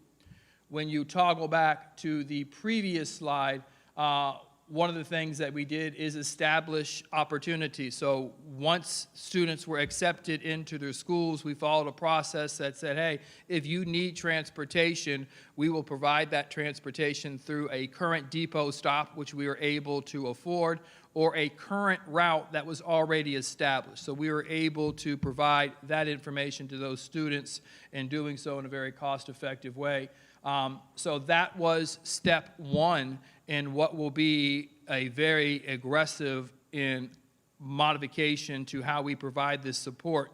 As I came in complete transparency, I challenged our principals to look at their offerings, to look at where they were within their environments, and to create this opportunity to recruit.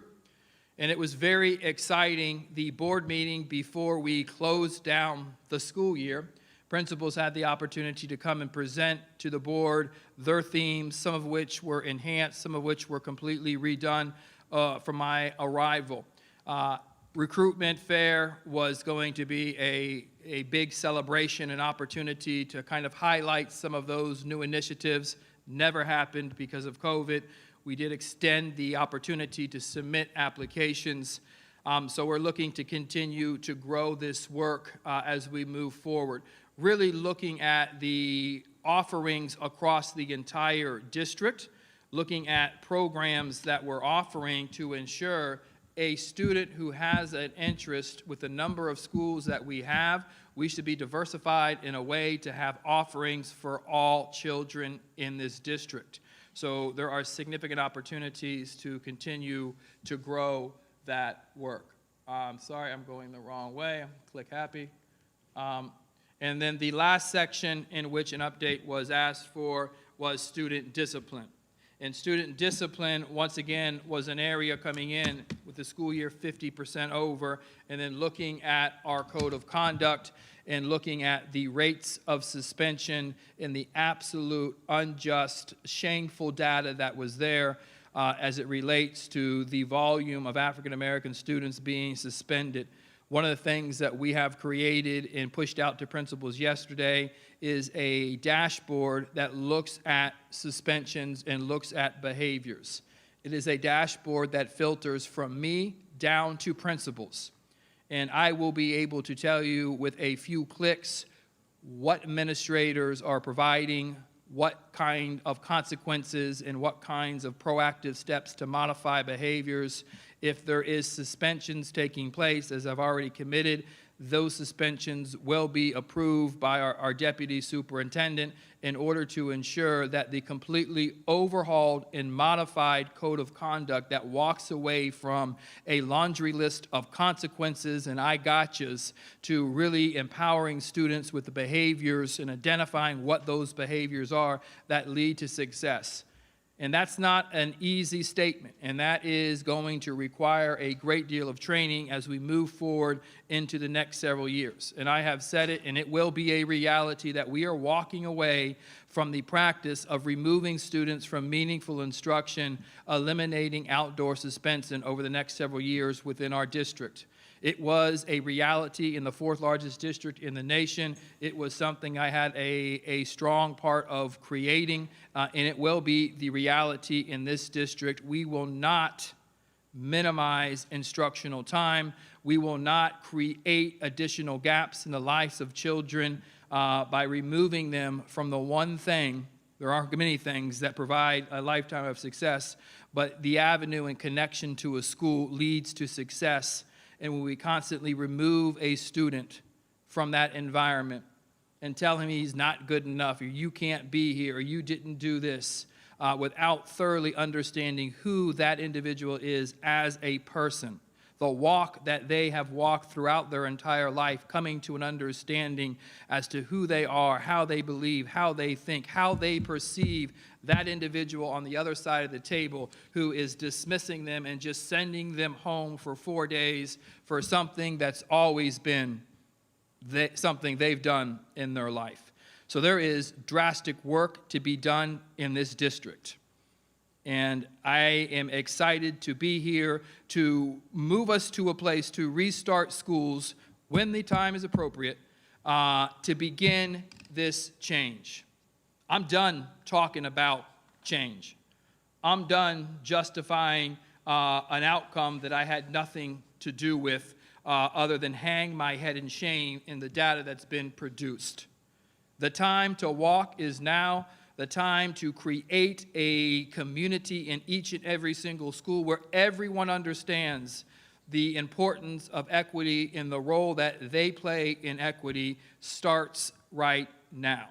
Things that we're doing above and beyond the altercations to the code of conduct to take a strong stance as to what is or is not acceptable in our school, eliminating the symbols of hate as a step that should have been done many, many years ago, but fell upon deaf ears. Not the reality anymore, not on my watch. We are under the leadership of Dr. Long, who is here, Equity in Action. And this is an opportunity for all of us to be present. I have invited, through Dr. Long, all members of leadership throughout our community to accurately articulate through stories what it means to live in the county of Indian River, the impact that it has had in the reality of how children feel in our school, and come to the understanding that if all children don't feel welcome, all children don't feel safe, comfortable, and loved, we're doing it wrong. I want to force the conversation. I don't want to talk about it in small segments. I don't want to talk about to those who are listening. I think you as a committee should be extremely frustrated with the lack of response that you have received over the last several years. The data has remained stagnant for the longest of times. And the runaround and excuses that have been provided, stop. But it's time to march, it's time to walk, it's time to ensure that we are collectively acting in the best interest of children to change behaviors. We will make that declaration during our Equity in Action Day. Moving into the new school year, the start of the school year, whenever that start of the school year will be, we'll start with the SDIRC Unity Week. And this is a week being planned by Student Services to provide very specific training over the course of the week, not to walk away or say because time has gone over or summer or we've been away for so long, we don't want to forget or not be intentional regarding our return to school and how we're going to force the conversation around our behaviors in schools to ensure we are continually addressing equity in this district. A change of the code of conduct doesn't address equity in the district. One workshop with the community doesn't change equity in this district. 1 week of unity in specific activities don't change equity in this district. But those who know how it feels to be minimized or pushed to the corner, standing up and say, not anymore, changes equity in our schools. Those are the conversations I want to have. They are difficult, they are uncomfortable, they are bold, but I know the reality that stands on the other side of those difficult, complex conversations. That's the reality I want my grandchildren to grow up in. That was for Maddie and Katie. Come back when you graduate. That's the reality I want to be a part of. That's not the reality now. It isn't. And I'm not going to walk away from it. But I want to move these conversations to a place that ensures the numbers continue to grow. This isn't a conversation that will be over in a year. This isn't a conversation that's going to be over in 5 years. There are deep-rooted feelings that need to be addressed. We all need to work collectively to address those particular attitudes and perceptions in belief.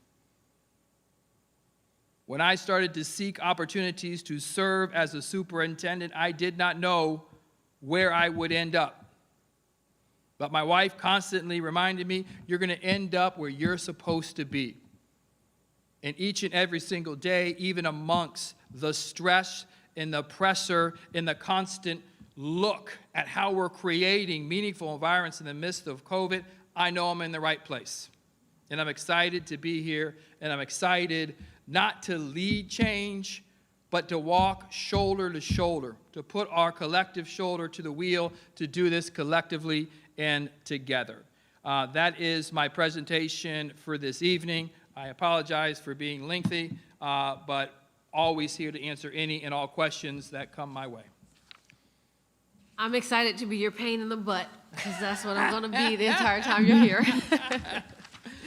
So, welcome. Members, do you all have any questions, comments for Dr. Moore? No questions, but comment. I do have a comment. Dr. Moore, I commend you for your desire and your commitment to want to work together to bring about change in our school district here in Indian River County, change that's long overdue. As a member of this committee, it is certainly my goal to work as hard as possible to assist and be a part of that change. And I mirror much of what you said. It's not gonna be something that's gonna happen overnight, not even a year. It's probably gonna take 10 to 15 years, but if we stay the course, okay, we stay diligent, and we continue to come together and have these hard communications and come up with strategies and work toward achieving those strategies, I think we're gonna be successful, but it's gonna take an entire village. So once again, I commend you for your dedication to bringing about change. Agreed. Doing what's best so that every child can feel valued in this community. Mm-hmm. And I agree with Mrs. Sanders. This is Carol Pender. And we have to remember, it's all about the children. This is what we're here for, to make sure they get what they need. All about the children. Madam Chair, I do have, just to be fair, I do have the numbers of, because it was asked for the charter schools, I think it's only right, if you feel it's appropriate, I have the numbers for our particular schools as well, if you would like those, when the time is appropriate. Oh, wonderful. Is your mic on? Yes, I was just, I just, before I forgot, I just want to make sure, and we'll all, when the time is appropriate. You have the numbers. I have I believe the charter school principals are asked the number of African-American teachers at their particular school, so I have that information for our schools as well, which I can Okay. hand over to you if you would like me to read them for the record and then hand them to you. The only caveat is we still have the 36 openings that we still have. If you're okay with it, I'll just read those into the record. Beachland, the current number is 0 right now. It was 1. But the individual that we had hired for that particular school has made the wrong decision to work for another district. Oh, well, if you're listening, please join the school district of Indian River County. Hopefully that didn't sway the individual. Whoops. Citrus Elementary currently is 5. Dodgertown is 5. Fellsmere is 1. Glendale is 3, Indian River Academy, and please don't feel you have to write this down, I'm going to provide it to the chair. Indian River Academy is 3, Pelican Island is 3, Sebastian Elementary School is 7, Treasure Coast Elementary, 1, Vero Beach Elementary School, 7, Rosewood, 1, Osceola, 2, Liberty Magnet, 3. Wabasso, 0. Gifford Middle School, 13. Osceola, 12. I'm sorry. Y'all see me backing up to read, right? Oslo, 12. Sebastian River Middle School, 3. Ace, 7. And I think that is all of our schools. And let me move to the second page. Storm Grove Middle School, 5. Sebastian River High School, 9. Vero Beach High School, 14. So, I'll just give it. Okay, now we'll open up for public comment. Please state your name. You have 3 minutes. Madam Chair, just as a reminder, I will be timing 3 minutes. Oh, I will move. Yeah, for the live. Oh, you going here? Yeah. Oh.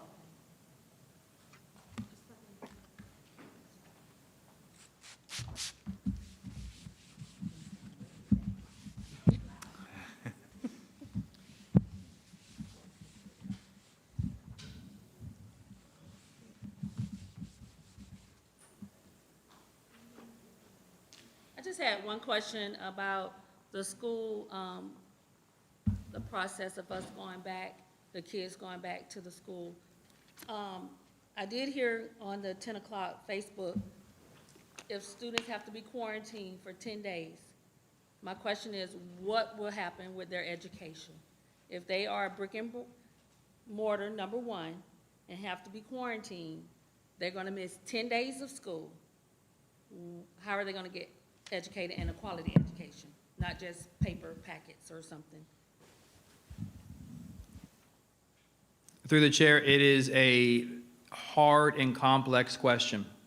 And the quarantine procedures in working with our health department, the biggest concern, which does not intentionally answer your question, but I will answer your question, is the amount of time that it takes to get a positive result back.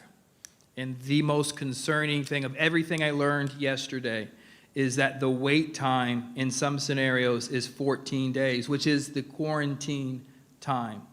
So when we identify a student, whether it's at our particular school or whether it is in a other environment, they take the test, they're obviously quarantined pending the result. When we get that result back, the extended amount of time needs to drastically reduce before we open our doors. And we will continue to evaluate that to ensure that we can reduce the amount of time that gets that information back. I think the direct answer to your question comes in the ability to effectively plan meaningful instruction while we are out. And that is some of my deep concern in stating, hey, we can't use our students as guinea pigs. We have to ensure that this is done correctly. And my response to you is not if, but when. It will happen. And the quarantine procedures are driven by the health department based on their evaluation or their investigation through that particular child in partnership with the school. Once we go through the quarantine process, they will define the length of stay or time dependent upon the location and amount of time individuals were with kids. So it varies from child to child, in class, from class to class. That's the first thing. So that is a lot of logistical things. Still not answering your question, but now here we go. It is creating environments so we can pivot at a minute's notice to ensure that we have the appropriate plans in place. Because when you go to a quarantine, the teacher still will be involved in that. If the class is quarantined, it includes the teacher. It includes the teacher. And the use of masks in the face shields will drastically reduce the amount of time teachers have to walk away. But when the health department says that's the reality, that's the reality. So it is continuing to shift to that environment where it continues to shift to that online environment and have access to the teachers. One of the things that you realized in March, we passed out over 5,000 devices. We're yet to ask for those devices back. Matter of fact, one of the things that we're going to do is swap out those devices with the uploaded content and programming with a easier ability to log on through a different password or easier password system. So when that reality happens, we have the ability and have planned for it. Students will know what to do by class, and those are things that we have not done. Will it be significantly different than what we were exposed to at the end of last year? Yes, because we'll be more intentional, and we've learned as we've done that. The biggest part of your question was that it's meaningful. So it's creating opportunities on the front end and being intentional. All the systems and procedures that will be in place will work for that not to happen, but we can't be naive in thinking that it won't happen. We need to be planned for it to happen. We really want to continue to, see the percent test go down, to see the use of the enrolling in hospitals go down, to ensure that all of these safety procedures are in place so we can minimize, if not fully reduce that from happening. Okay. I forgot to mention my name, but I think everybody knows. Constance Peterson. I was parent. going to say it for you.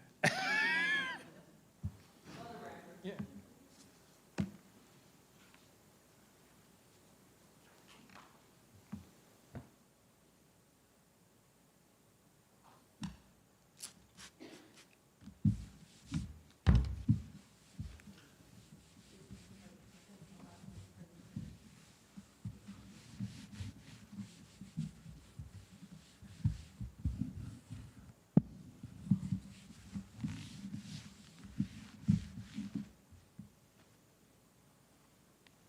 My name is Anthony Stewart, and Dr. Moore, my question is, I'm kind of concerned with the present status of an escalation of the disease as it stands in Florida. And my question is the decision to initiate option one a decision that line up with the scientific assessment, or is this a political decision to initiate this? In lieu of the escalation of case and death that now the state of Florida is confronted with.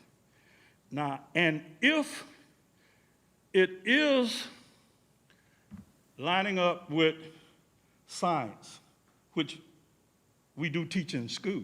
Yes, sir. I would like to know that if it get worse, is there any plans to abandon this? Because there's no way, no one can convince me that the safety of these children will not be in danger by placing them in this kind of environment when science has already said that there's a danger about being indoors under these type of conditions with the nature of the disease as is. Thank you, Mr. Stewart. The assurance that I can give you is there's not a political bone in my body. It is part of being a superintendent. The effective superintendent ensures that it doesn't move throughout the entire organization and polarize the district from being effective in keeping the organization's focus in on its core mission of investing in the lives of children through quality education by providing them quality environments to create and constantly enhance who they are and what they will do with their lives. And I have come to the understanding that's a statement that I'm going to have to continue to repeat as I build my tenure here in the school district of Indian River County, and that's fine. Don't look at my words, watch my walk. The answer to your question is we continue to problem solve to create an environment that is safe. And I will say it again, as you weren't here for the beginning piece of my presentation, the doors will not open to appease anyone's politics. The doors will open when the systems that we have created ensure that we can be successful in providing healthy, safe environments, while at the same time connecting children to the most meaningful educational experience, which is the brick and mortar experience. We want our children to come back to school. Our teachers are very concerned about returning to school, but do not question their intent or desire to want to get back to an environment that is safe and secure. We will continue to problem solve, and if we can't get it done on August 10th, we'll push. We'll push. Not afraid to do that, not afraid to ensure when we put together what will be the most complex opening of schools with the number of adult behaviors changing at a rate which would break most organizations. We need time to plan that. My thought and my consideration right now is with the time leading into the opening of schools, given when teachers return, can we effectively get that done? As I stated during my presentation, that is the dialogue and the conversation that will take place tomorrow and throughout the weekend and Monday with my team. So what I propose to the school board of the school district of Indian River County isn't a plan that's driven by politics, but a plan that is driven in the best interest of the students we all have been charged to serve.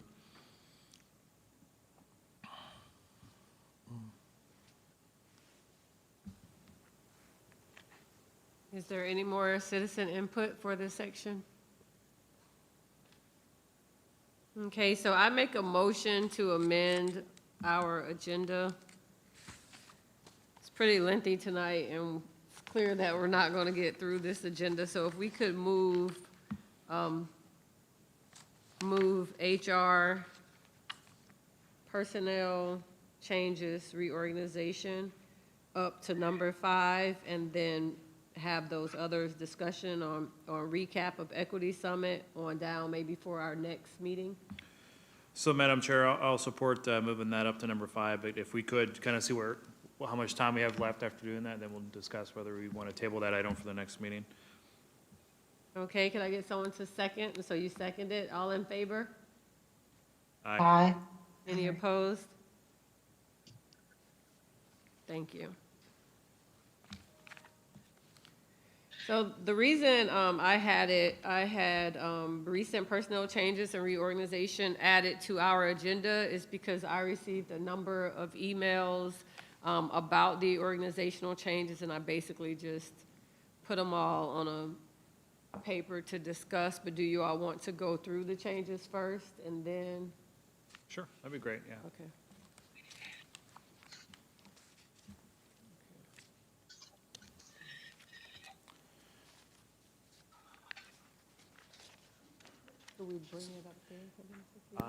Mrs. Davis, do we have a list of the changes available?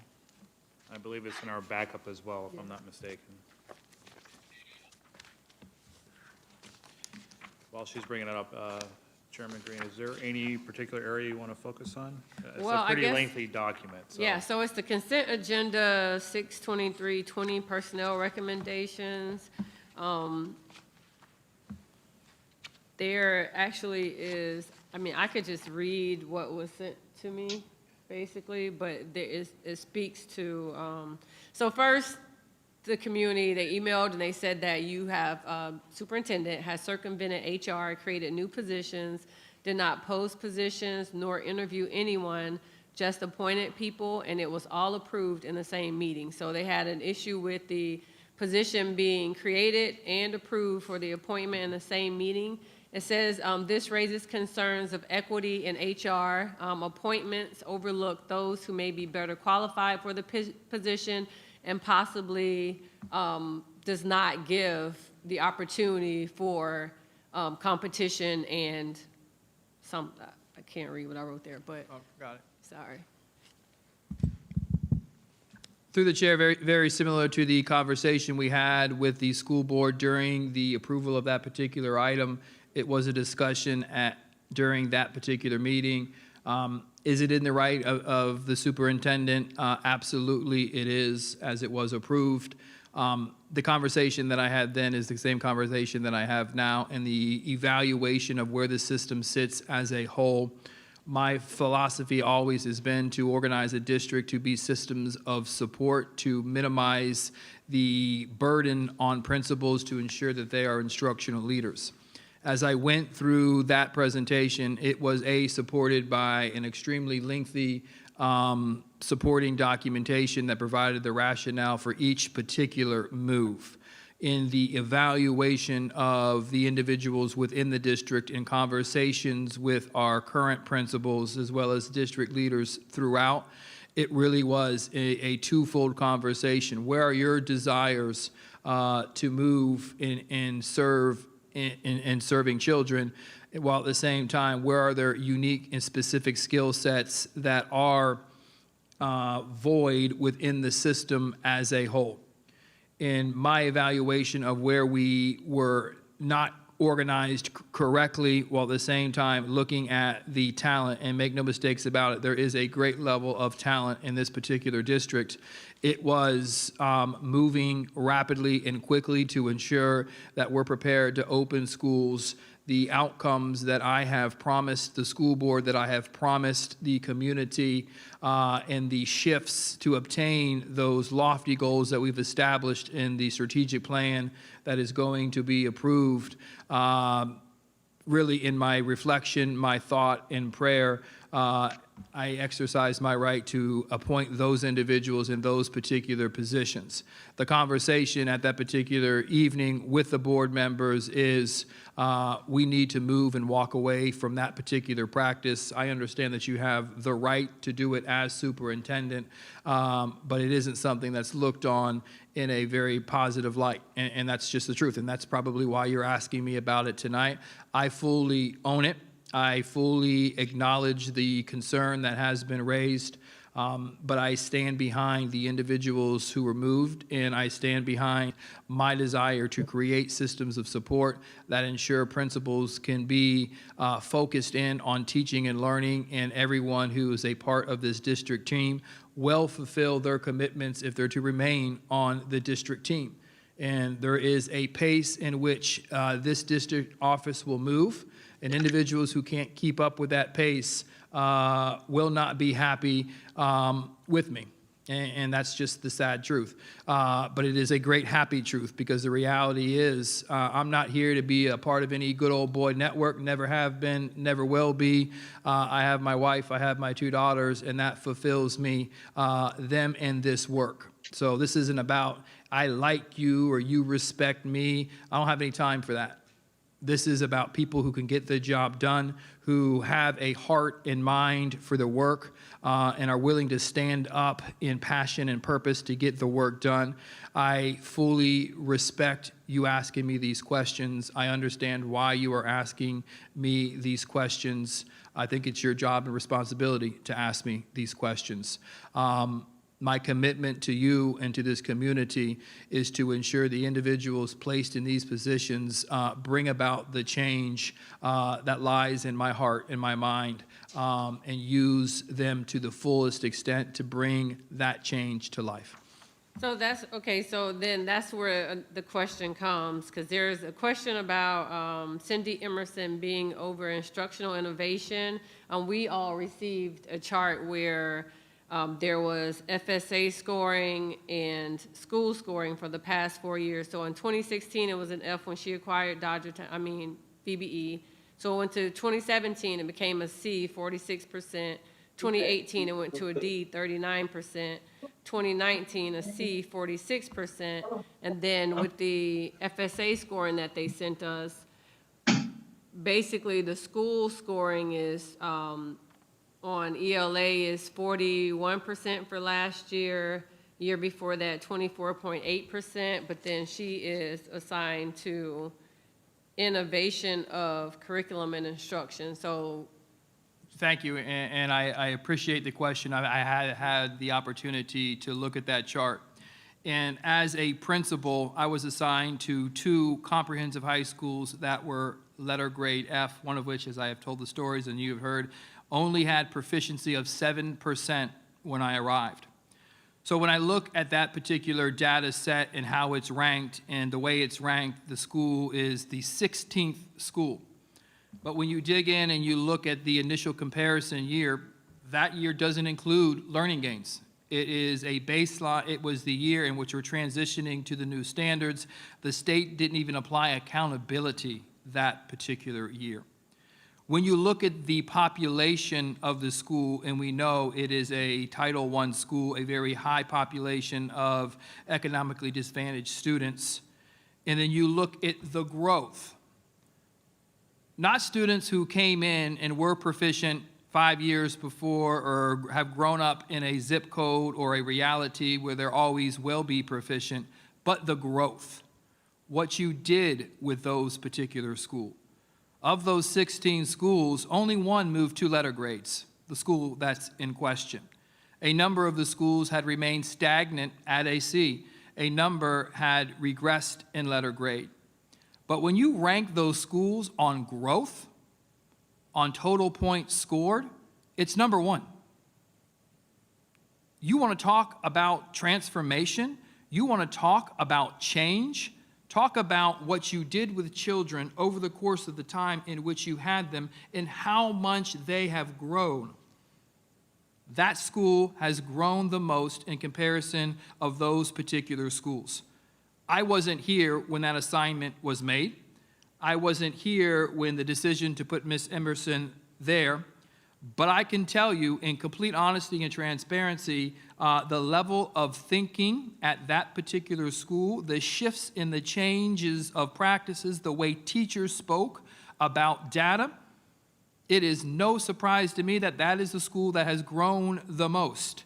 It is a significantly different environment in comparison to other schools within our county. And it's not putting one principal against the other.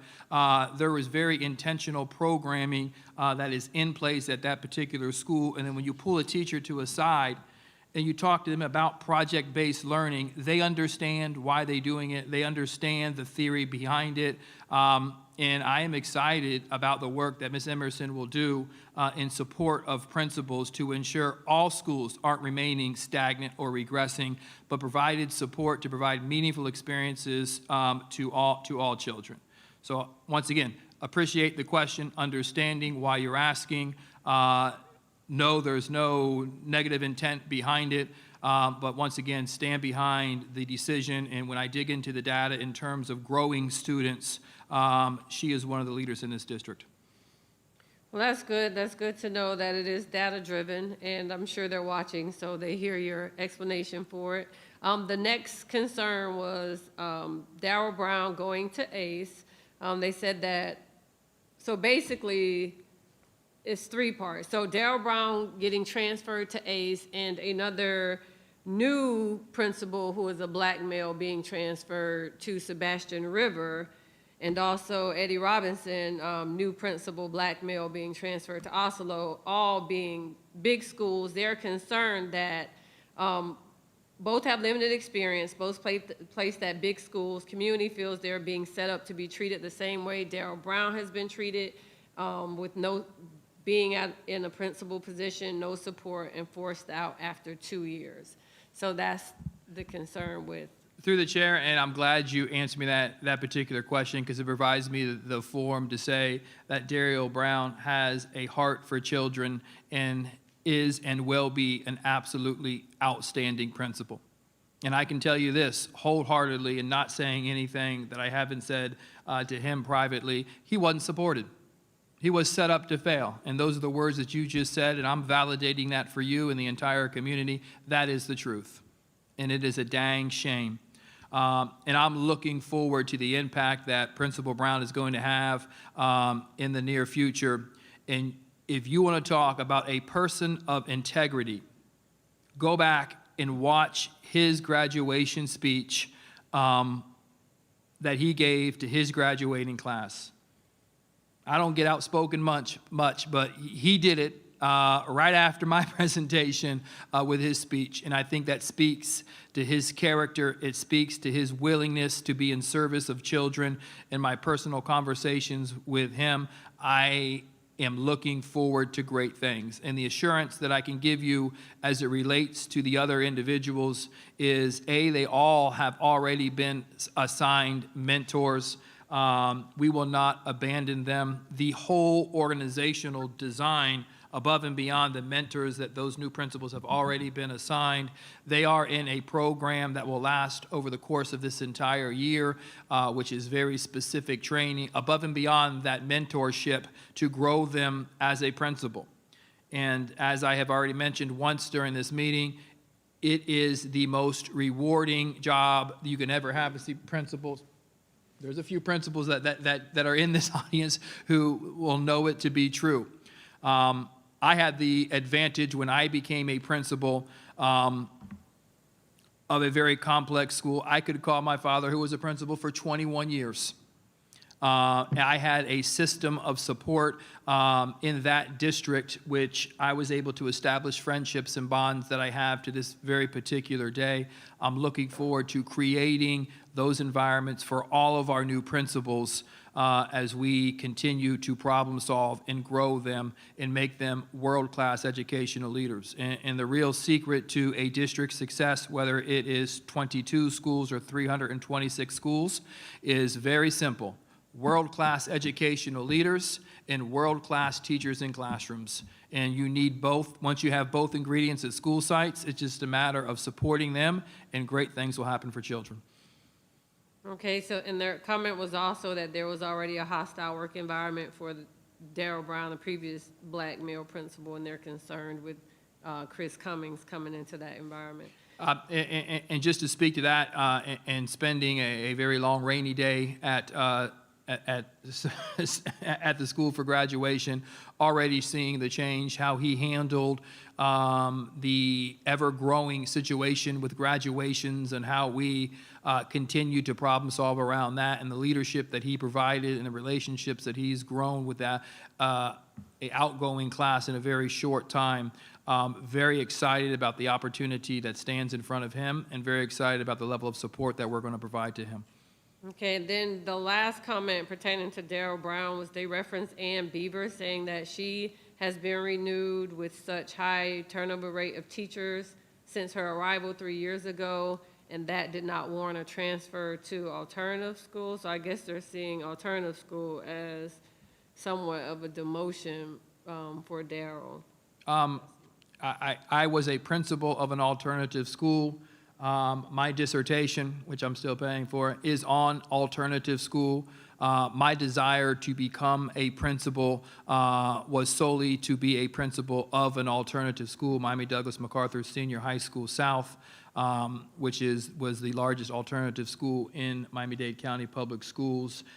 It has shifted and changed my whole entire life. That's where, as I have stated a number of times, I fell in love with the purpose and power of public education and what adults can do in the lives of children when they truly believe in those children and their efforts to change and modify and help improve them to have quality lives.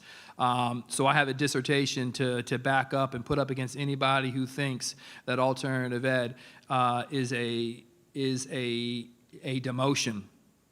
I'm sending Dario Brown there because those students are one step away from spending a lifetime of failure. Those are the ones who need the best. We need the best there. And in my charge, I'm sorry, Mr. Brown, in sharing things that we've said in private, is to completely overhaul alternative education in this school system and expand his reach beyond, let's just not wait for them to get here.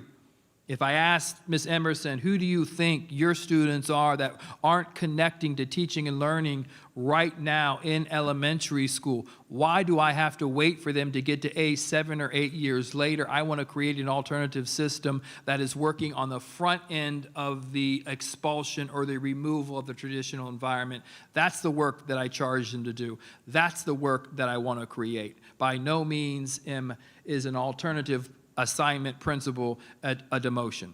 And obviously, as I speak about it, I get very passionate because that was the position I sought out. Okay. And I did get to be principal of that school, by the way. Okay. And then they moved me. So the next position is recruitment and retention. Sorry, Ms. Hofer. The community is concerned how it's determined that she was the best person for recruitment and retention, and they would like to receive recruiting and retention data from Oslo Middle. The concern is her ability to recruit a diverse staff. It was stated that the majority of the black teachers on her staff were hired prior to her arrival. That's why I think it was kind of on time that she got up. She was there, and it is recruitment and retention. I think the work that she just highlighted speaks for itself. I think the improvement of the numbers that we're beginning to recruit, I guarantee that is, for me, really the first opportunity to say those numbers, that 9%, completely adult behaviors. Who was being hired, where they were being hired. The district had little control and flow over that expectation. So creating those systems, really working with the community, everything that we've done in recruitment hasn't yielded the result. And I think job number one, shift the adult behaviors, let it know what's monitored gets done, and you're going to see the outcome of that monitoring as we move into the opening of school year. The other area of Ms. Hofer's responsibility that I like to highlight is upon my arrival, one of my initial conversations for me with her, she was challenging me. And she was saying, are you going to support me? Because I have an individual in my school, I don't know if I should be sharing this, but oh well, who I've done everything that I'm supposed to do, and the district isn't supporting me. And I'm losing faith with my folks because they think it's me, and it's not me, it's the district. And I told her, as she has told every principal in this district, I have your back, and we were able to take the appropriate action with that individual. And that is part of the development that we need to provide the appropriate support aligned with the appropriate procedures that are consistent across the entire district. When someone on the north end of the county does something wrong, there needs to be a system in place that discipline and support is coherent across the entire district. She will be leading and creating those systems and training for our principals. She will also be part of what we're calling a review committee to ensure that we're looking at consequences and support from a district perspective across our county, ensuring that it's consistent.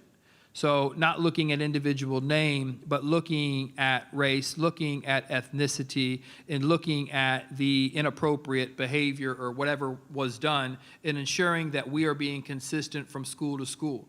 and that is a process that she will be a part of, which ensures equity, ensures that principals know that they can follow up and take the appropriate action. And that was consistent, and I think that's worth sharing. And it was very consistent from principal to principal upon both my initial and second meetings with them is, there's people in my school that, do A, B, C, or D, but I don't receive the support from the district. I know what's right, but I'm not being supported in doing what's right. And those are conversations that we've had with principals. That is now the creation of offices to provide support, ensure equity across that office, that every principal knows, if I'm going to have a difficult conversation, and the principals in the room can tell you, whether past or current, no one likes to have those difficult conversations. Maybe you. Yeah, I'm always the point person. Great, yeah. But the reality is, those who are asking your questions, they have their back. And a principal should know, you know what?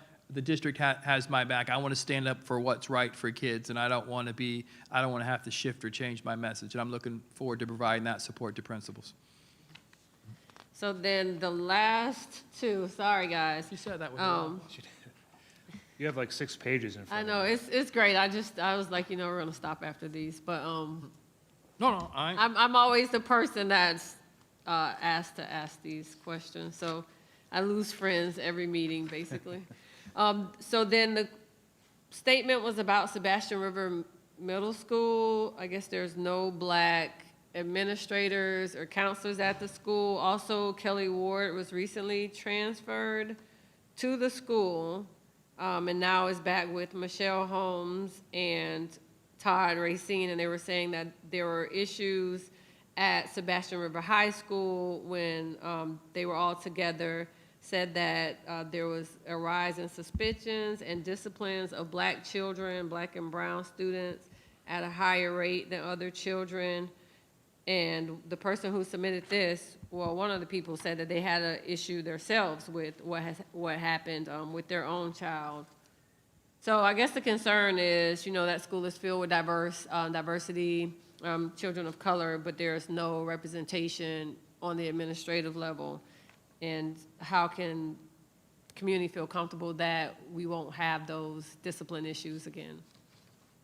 Well, let me start with the discipline issues. And first and foremost, at a click of a button, I'll be able to say who is providing what kind of suspension, the level of training that we're going to provide to shift or walk away from, let me just simply suspend you, is a problem of the past.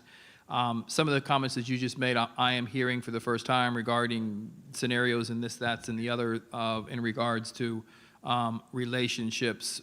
We will continue to look and grow diverse faculties and staffs. And as I read those numbers, some of them, including that particular school, I am shocked. I think the number was 3 off the top of my head. It's a relatively large school with a diverse population that you just stated. And how lonely it must be in some cases not to see adults who look like you and understand the walk that you've had. And we need to continue to grow those particular numbers. I don't know the student services team. I don't know the success coach that we've allocated, the ethnicity, but that is something that I will continue to monitor and give a level of assurance to you and whoever who is asking the questions. And as I build trust, I would hope they would at some point allow you to keep some friends and allow me to answer these difficult questions. And I hope this is a representation and a level of trust that we build, that I will never shy away from any one question, whether it is an email or whether it is in a public format. Won't always have the answer people want to hear, but will always provide that answer. This may be one of those cases. That's going to be something that I continue to look at. I can tell you in complete transparency, I did respond to a number of emails regarding Ms. Ward and the support that she provided to students at that particular school. Faculty spoke very, very high of her and some of the relationships that she built. in the midst, that's just the information that came, in the midst of what was a bit of confusion and frustration, which I understood, and meeting with her, it was an opportunity to listen to changes or shifts that she requested very early on in the process, so we were able to make those shifts of assignment, and I'm looking forward to the support that she's going to grow at the middle school level, and we'll continue to look at the overall numbers as we move forward. Okay. Okay, does anyone on the committee have something to say? I'm going to release Dr. Moore. I'm not going to hold him hostage any longer. I appreciate it, and thank you for your leadership, and I do acknowledge, I guess I don't envy some of the things that you do, but I thoroughly respect the way in which you do it. So your community should be very proud of the advocacy that you're providing. Thank you. Thank you.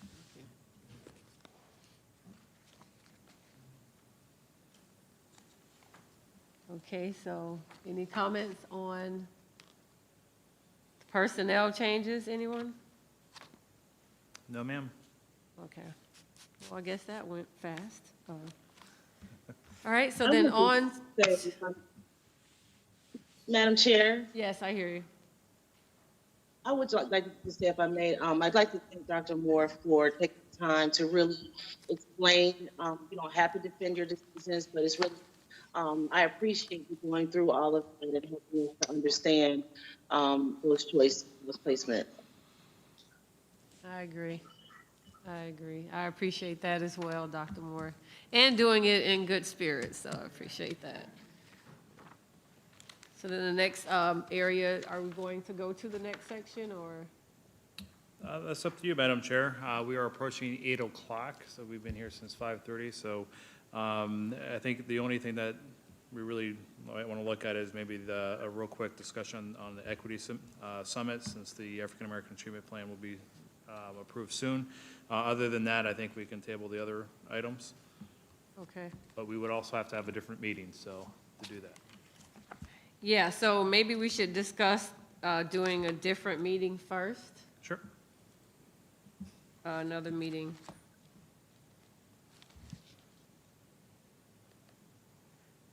So I am unavailable. As long as it's on. Chairman Green, as long as it's on the Thursday, just to come up with some dates. I'm available on Thursday, okay? Okay, so I am unavailable next week, but the following week, are you all available? I guess that Thursday? See, I'm missing Bible study on Thursday. Are you available Wednesday? I have Bible study on Wednesday and I host a Zoom call, so gotta be there. See, you get me in trouble with my pastor, but then. Okay, so you're saying the 20th? What about the Tuesday, the 28th? What about Tuesday then? Is that a board meeting? That's not a board meeting, right? We are having a special board meeting that particular day to have budget. So the 28th would not work.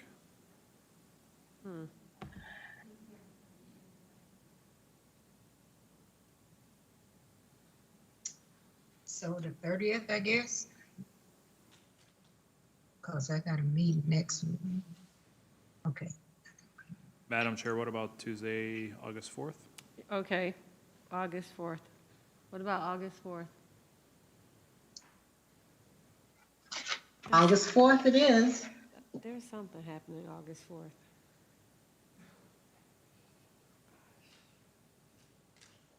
Okay, the 4th. So August 4th is a Tuesday? Okay. I feel like something is happening August 4th.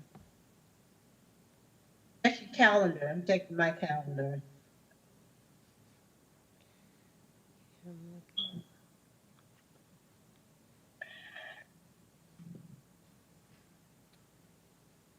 Okay, we'll set August 4th. You sure?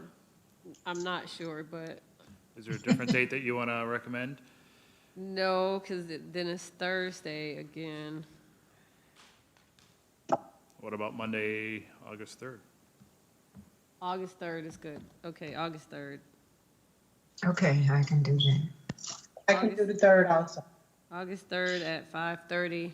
And then will we just complete our current agenda? And Mrs. Davis will send out a invite to everybody for that. Okay, so no one send invites. Ms. Davis will send invites to everyone. And it will be noticed as well. And it yes. will be noticed, yes. Thank you, Dr. Moore. Yes, so August 3rd at 5:30 PM. Okay. Can't find my agenda. Okay, so any question, comments, concerns? Madam Chair, if I can go back to, I know everybody started, I just want real quick on number 5, which is a recap on the Equity Summit. We did a lot of work that day. That was a lot of hours, but I thought we had great conversations and received great feedback on the African American Achievement Plan. We also had one this past week as well, session. So I want to first thank everybody that participated in that. I thought it was really great work. So I just want to just say, thank you, and I'm glad we had it because the feedback that we received from not only committee members but also stakeholders as well was very valuable to our work with the African American Achievement Plan. I've been watching it online and screenshotting the statistics and things. Then I realized that I had the PowerPoint. But it was a lot of good data. It really was. Yeah, I thought it was great. So I'm excited for the upcoming changes. So I just want to thank everybody for participating. And then July 24th is the Equity in Action. Yes. Yep, July 24th. Is there And any is other? that at Swamp Grove? Yes. Okay. All right, I'm coming back home so I can be there for that. Okay. Great. Okay, so are there any other question, comments, concern before we adjourn the meeting? So I guess we'll just assume that anything that we did not get to tonight will be put on that August 3rd agenda. That's correct. Perfect. Just looking Yes. for my agenda to recap, but I can't find it.